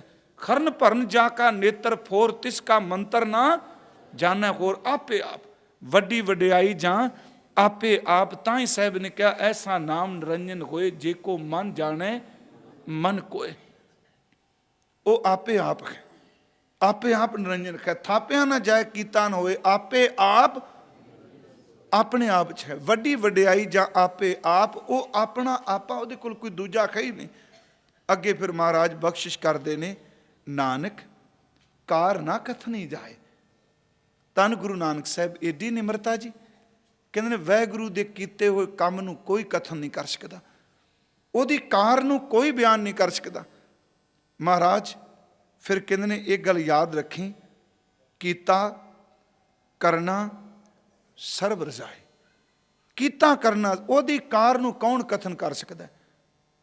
ਉਹਦੇ ਕੰਮ, ਤੇਰੇ ਕੀਤੇ ਕੰਮ ਤੁਦੇ ਹੀ ਗੋਚਰੇ, ਤੇਰੇ ਕੰਮ ਨੂੰ ਕੋਈ ਨਹੀਂ। ਹਾਂ ਮਹਾਰਾਜ ਕਹਿੰਦੇ ਨੇ ਕੀਤਾ ਕਰਨਾ ਸਰਬ ਰਜ਼ਾਏ, ਜੋ ਕੁਝ ਤੂੰ ਪਹਿਲਾਂ ਕੀਤਾ, ਜੋ ਕਰੇਂਗਾ, ਜੋ ਕਰ ਰਿਹਾ, ਹਰ ਚੀਜ਼ ਤੇਰੀ ਰਜ਼ਾ ਵਿੱਚ ਹੋ ਰਹੀ, ਤੇਰੇ ਹੁਕਮ 'ਚ ਹੋ ਰਿਹਾ, ਤੇਰੇ ਹੁਕਮ ਤੋਂ ਬਾਹਰ ਕੁਛ ਨਹੀਂ। ਇਸੇ ਨੂੰ ਗੁਰੂ ਨੇ ਬਾਣੀ 'ਚ, ਗੁਰੂ ਰਾਮਦਾਸ ਜੀ ਨੇ ਕਿਹਾ, ਕੀਤਾ ਕਰਨਾ ਸਰਬ ਰਜ਼ਾਈ, ਕਿਛ ਕੀਚੈ ਜੇ ਕਰ ਸਕੀਐ, ਆਪਣਾ ਕੀਤਾ ਕਿਛੂ ਨਾ ਹੋਵੇ, ਜਿਉਂ ਹਰ ਭਾਵੈ ਤਿਉਂ ਰੱਖੀਐ। ਮੇਰੇ ਖਰ ਜੀਓ सब को तेरे वस असां जोर नाही, जे किछ कर हम साकै ज्यों भावै, ते मैं बख्श मालका साडे वस की। सतगुरु कहने वड्डी वडियाई जां आपे आप अपने आप च खैं तू, तिस नानक कार ना कथनी जाए, तेरे काम नूं कोई बयान नहीं कर सकदा, कीता करना सर्ब रजाए। हुण इस तो अगला श्लोक, हुण ये शब्द ये श्लोक अगले श्लोक की व्याख्या करेगा, ये तुक की व्याख्या अगला श्लोक करेगा। कीता करना सर्ब रजाए, अगे महला दूजा, गुरु अंगद देव जी का पवित्र श्लोक आ गया। साहब ने फरमाया ये जग सच्चे सच्चा की है कोठड़ी, ये जड़ा जग है संसार है, गुरु अंगद देव जी कहते सच्चे परमात्मा का बनाया होया एक कोठी, कोठी का आप समझने ना, कोठड़ी ओदी बनाई होया एक घर है। अगे सतगुरु कहते ने ये जग सच्चा की है कोठड़ी, सच्चे चेते रखियो, पहला सच्चा है फिर सच्चे वे, पहला दुलावा ने चच्चे ते सच्चा है। ये जग सच्चा की है कोठड़ी, ये जगत सच्चे दी बनाई हुई कोठी। अगला बचन महाराज कहते ने फिर याद रख, इस कोठड़ी विच सच्चे का विच वास, इस कोठी विच सच्चा रहिंदा। जिन्हों जपजी साहब चाह पढ़दे हो, आसन लोए लोए भंडार, जो किछ पाया सो एका वार कर कर वेखै, सिरजनहार नानक सच्चे की साची कार। ये जग सच्चा की है कोठड़ी, सच्चे का विच वास, ओदा वास है, वो रह रहा है। अगे महाराज कहते कीता करना सर्ब रजाए दे अर्थ की ने। सतगुरु ने फरमाया इकना हुक्म समाए लै, आई ओदी खेड है, ओदी कार है जिन्हों बयान नहीं कर सकते। इकना नू अपने हुक्म राही टुटिया नू अपने विच समा लैंदा, जोड़ लैंदा। इकना हुक्म समाए लै, इकना हुक्मे करे विनाश, कईयां नू अपने हुक्म च तबाह कर देंदा।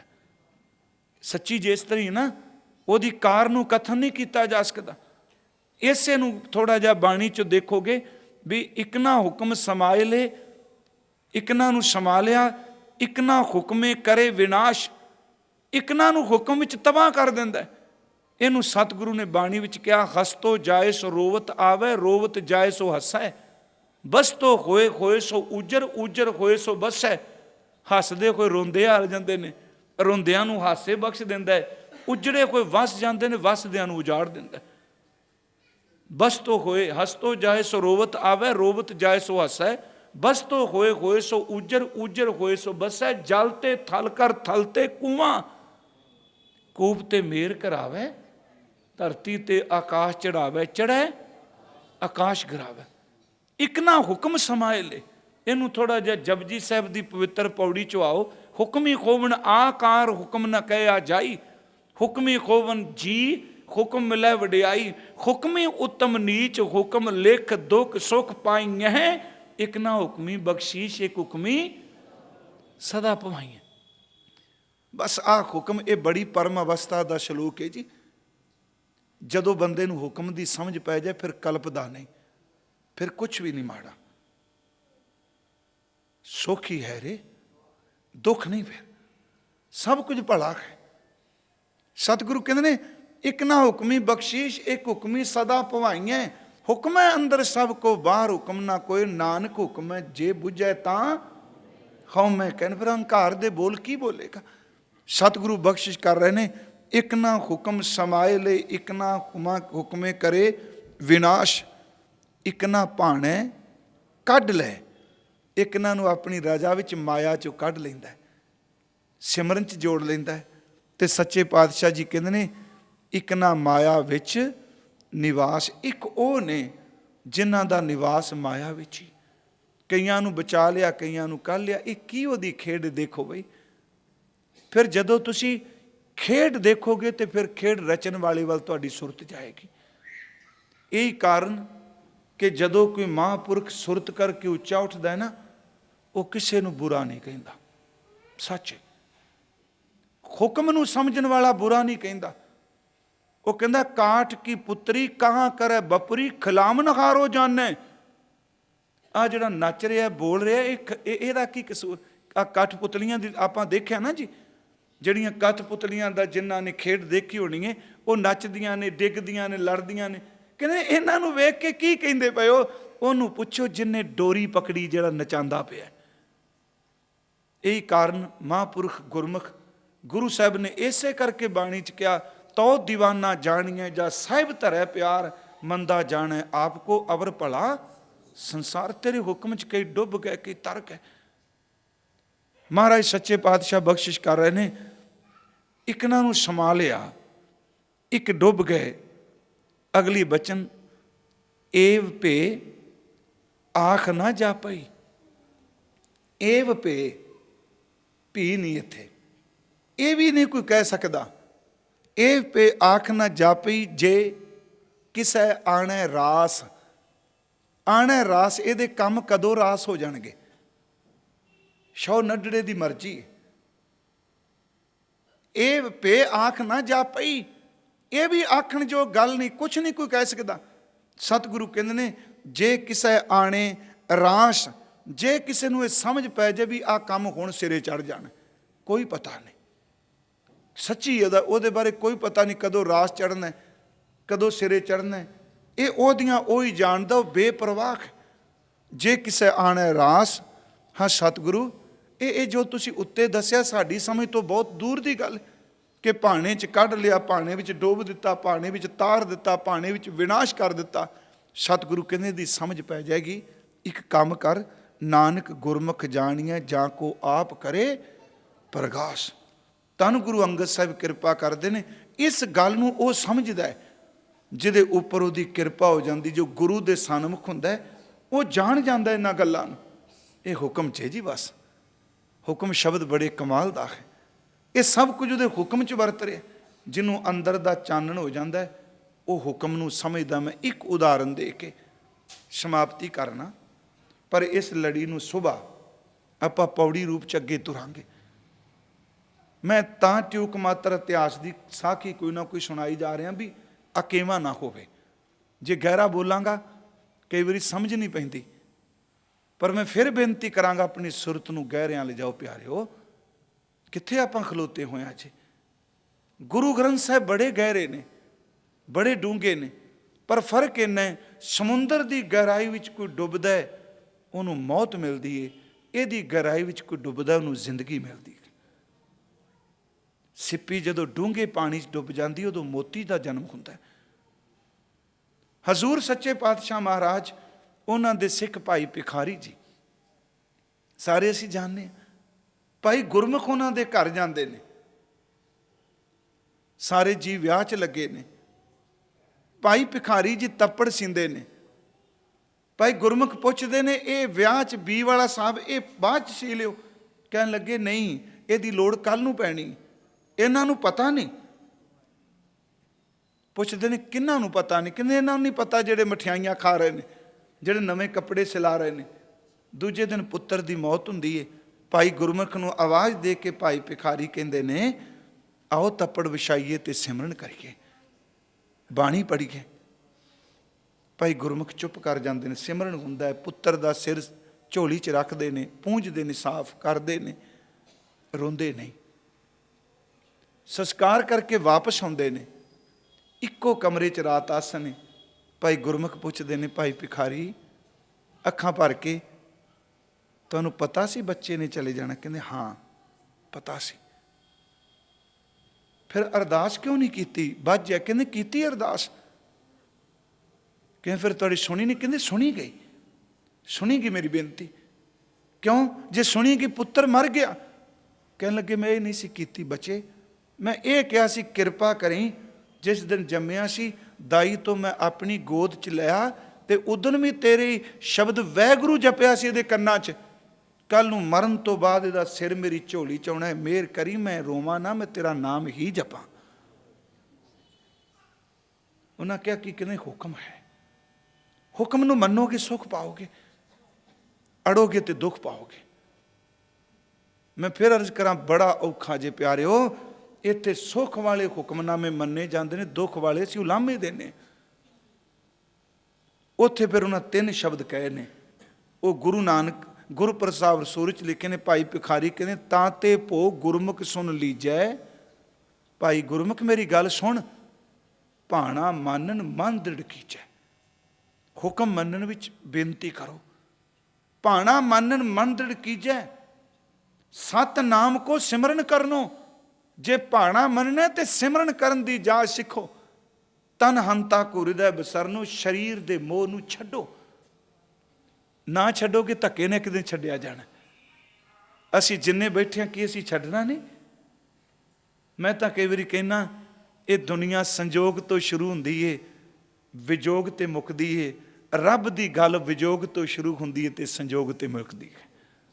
ਫਿਰ ਸ਼ਬਦ ਸੁਣਿਓ, ਦੁਨੀਆ ਸੰਜੋਗ ਤੋਂ ਸ਼ੁਰੂ ਹੁੰਦੀ। ਪੁੱਤਰ ਪੈਦਾ ਹੋਇਆ ਸੰਜੋਗ ਹੈ, ਪਰ ਇੱਕ ਦਿਨ ਮਾਂ ਜਾਂ ਬੱਚਾ ਵਿਛੜਨਗੇ, ਵਿਜੋਗ ਹੋਵੇਗਾ। ਦੁਨੀਆ ਦਾ ਸੰਜੋਗ ਵਿਜੋਗ ਬਣਦਾ ਹੈ ਜਦੋਂ ਰੱਬ ਨੂੰ ਕੋਈ ਵਿਜੋਗ ਵਿੱਚ ਪੁਕਾਰਦਾ ਤੇ ਮਰਨ ਵੇਲੇ ਉਹਦਾ ਸੰਜੋਗ ਹੋ ਜਾਂਦਾ, ਉਹਦਾ ਮਿਲਾਪ ਹੋ ਜਾਂਦਾ। ਤਾਂ ਤੇ ਭੋ ਗੁਰਮੁਖ ਸੁਣ ਲੁਈਜੈ, ਭਾਣਾ ਮਾਨਨ ਮਨ ਦ੍ਰਿੜ ਕੀਜੈ। ਭਾਣਾ ਮਨ ਦ੍ਰਿੜ ਰੱਖ। ਤਨ ਹੰਤਾ ਕੋ ਹਿਰਦੈ ਬਸਰਨੋ, ਸਤਨਾਮ ਕੋ ਸਿਮਰਨ ਕਰਨੋ। ਤਨ ਹੰਤਾ ਕੋ ਹਿਰਦੈ ਬਿਸਰਨੋ, ਮੁਕਤੀ ਕੇ ਮਾਰਗੇ ਤੀਨ, ਕਹਿ ਗੁਰੂ ਅਰ ਸੰਤ ਪਰਪੀਨ। ਇਹ ਤਿੰਨ ਰਸਤੇ ਨੇ ਮੁਕਤੀ ਦੇ। ਮੈਂ ਬੇਨਤੀ ਕਰਾਂਗਾ ਹੁਕਮ ਨੂੰ ਸਮਰਪਿਤ ਹੋ ਜਾਈਏ। ਤੇ ਗੁਰੂ ਜੇ ਆਵਾਜ਼ ਦੇ ਕੇ ਕਹਿੰਦਾ ਜਿਉਂ ਜਿਉਂ ਤੇਰਾ ਹੁਕਮ, ਤਿਵੇਂ ਤਿਵੇਂ ਹੋਵਣਾ, ਤਿਵੇਂ ਤਿਵੇਂ ਹੋਵਣਾ। ਇਹ ਉਹਨੂੰ ਸਮਝ ਪੈਗੀ। ਨਾਨਕ ਗੁਰਮੁਖ ਜਾਣੀਏ ਜਾਂ ਕੋ ਆਪ ਕਰੇ ਪ੍ਰਗਾਸ। ਜਿਹਨੂੰ ਪ੍ਰਗਾਸ ਹੋ ਜਾਓ, ਕਹਿੰਦਾ ਜਿਉਂ ਜਿਉਂ ਤੇਰਾ ਹੁਕਮ ਤਿਵੇਂ ਤਿਵੇਂ ਹੋਵਣਾ, ਜੈ ਜੈ ਰੱਖੈ ਆਪ ਤੈਂ ਜਾਏ ਖੜੋਵਣਾ। ਜੈਸੀ ਆਗਿਆ ਕੀਨੀ ਠਾਕੁਰ। ਪਿਆਰਿਓ, ਜਿਹਨੂੰ ਸਮਝ ਪੈ ਜਾਏ, ਜਾਂ ਕੋ ਆਪ ਕਰੇ ਪ੍ਰਗਾਸ, ਉਹ ਕਹਿੰਦਾ ਜੈਸੀ ਆਗਿਆ ਕੀਨੀ ਠਾਕੁਰ, ਤਿਸ ਤੇ ਮੁਖ ਨਹੀਂ ਮੋਰਿਓ। ਸਹਿਜ ਆਨੰਦ ਰੱਖਿਓ ਗ੍ਰਹਿ ਭੀਤਰ, ਉਠ ਉਆਹੂ ਕੋ ਦੌੜਿਓ। ਆਗਿਆ ਮੈਂ ਭੂਖ ਸੋਈ ਕਰ ਸੁਖਾਂ, ਸੋਗ ਹਰਖ ਨਹੀਂ ਜਾਣਿਓ। ਜੋ ਜੋ ਹੁਕਮ ਪਾਇਓ ਸਾਹਿਬ ਕੋ, ਸੋ ਮਾਥੇ ਲੈ ਮਾਨਿਓ।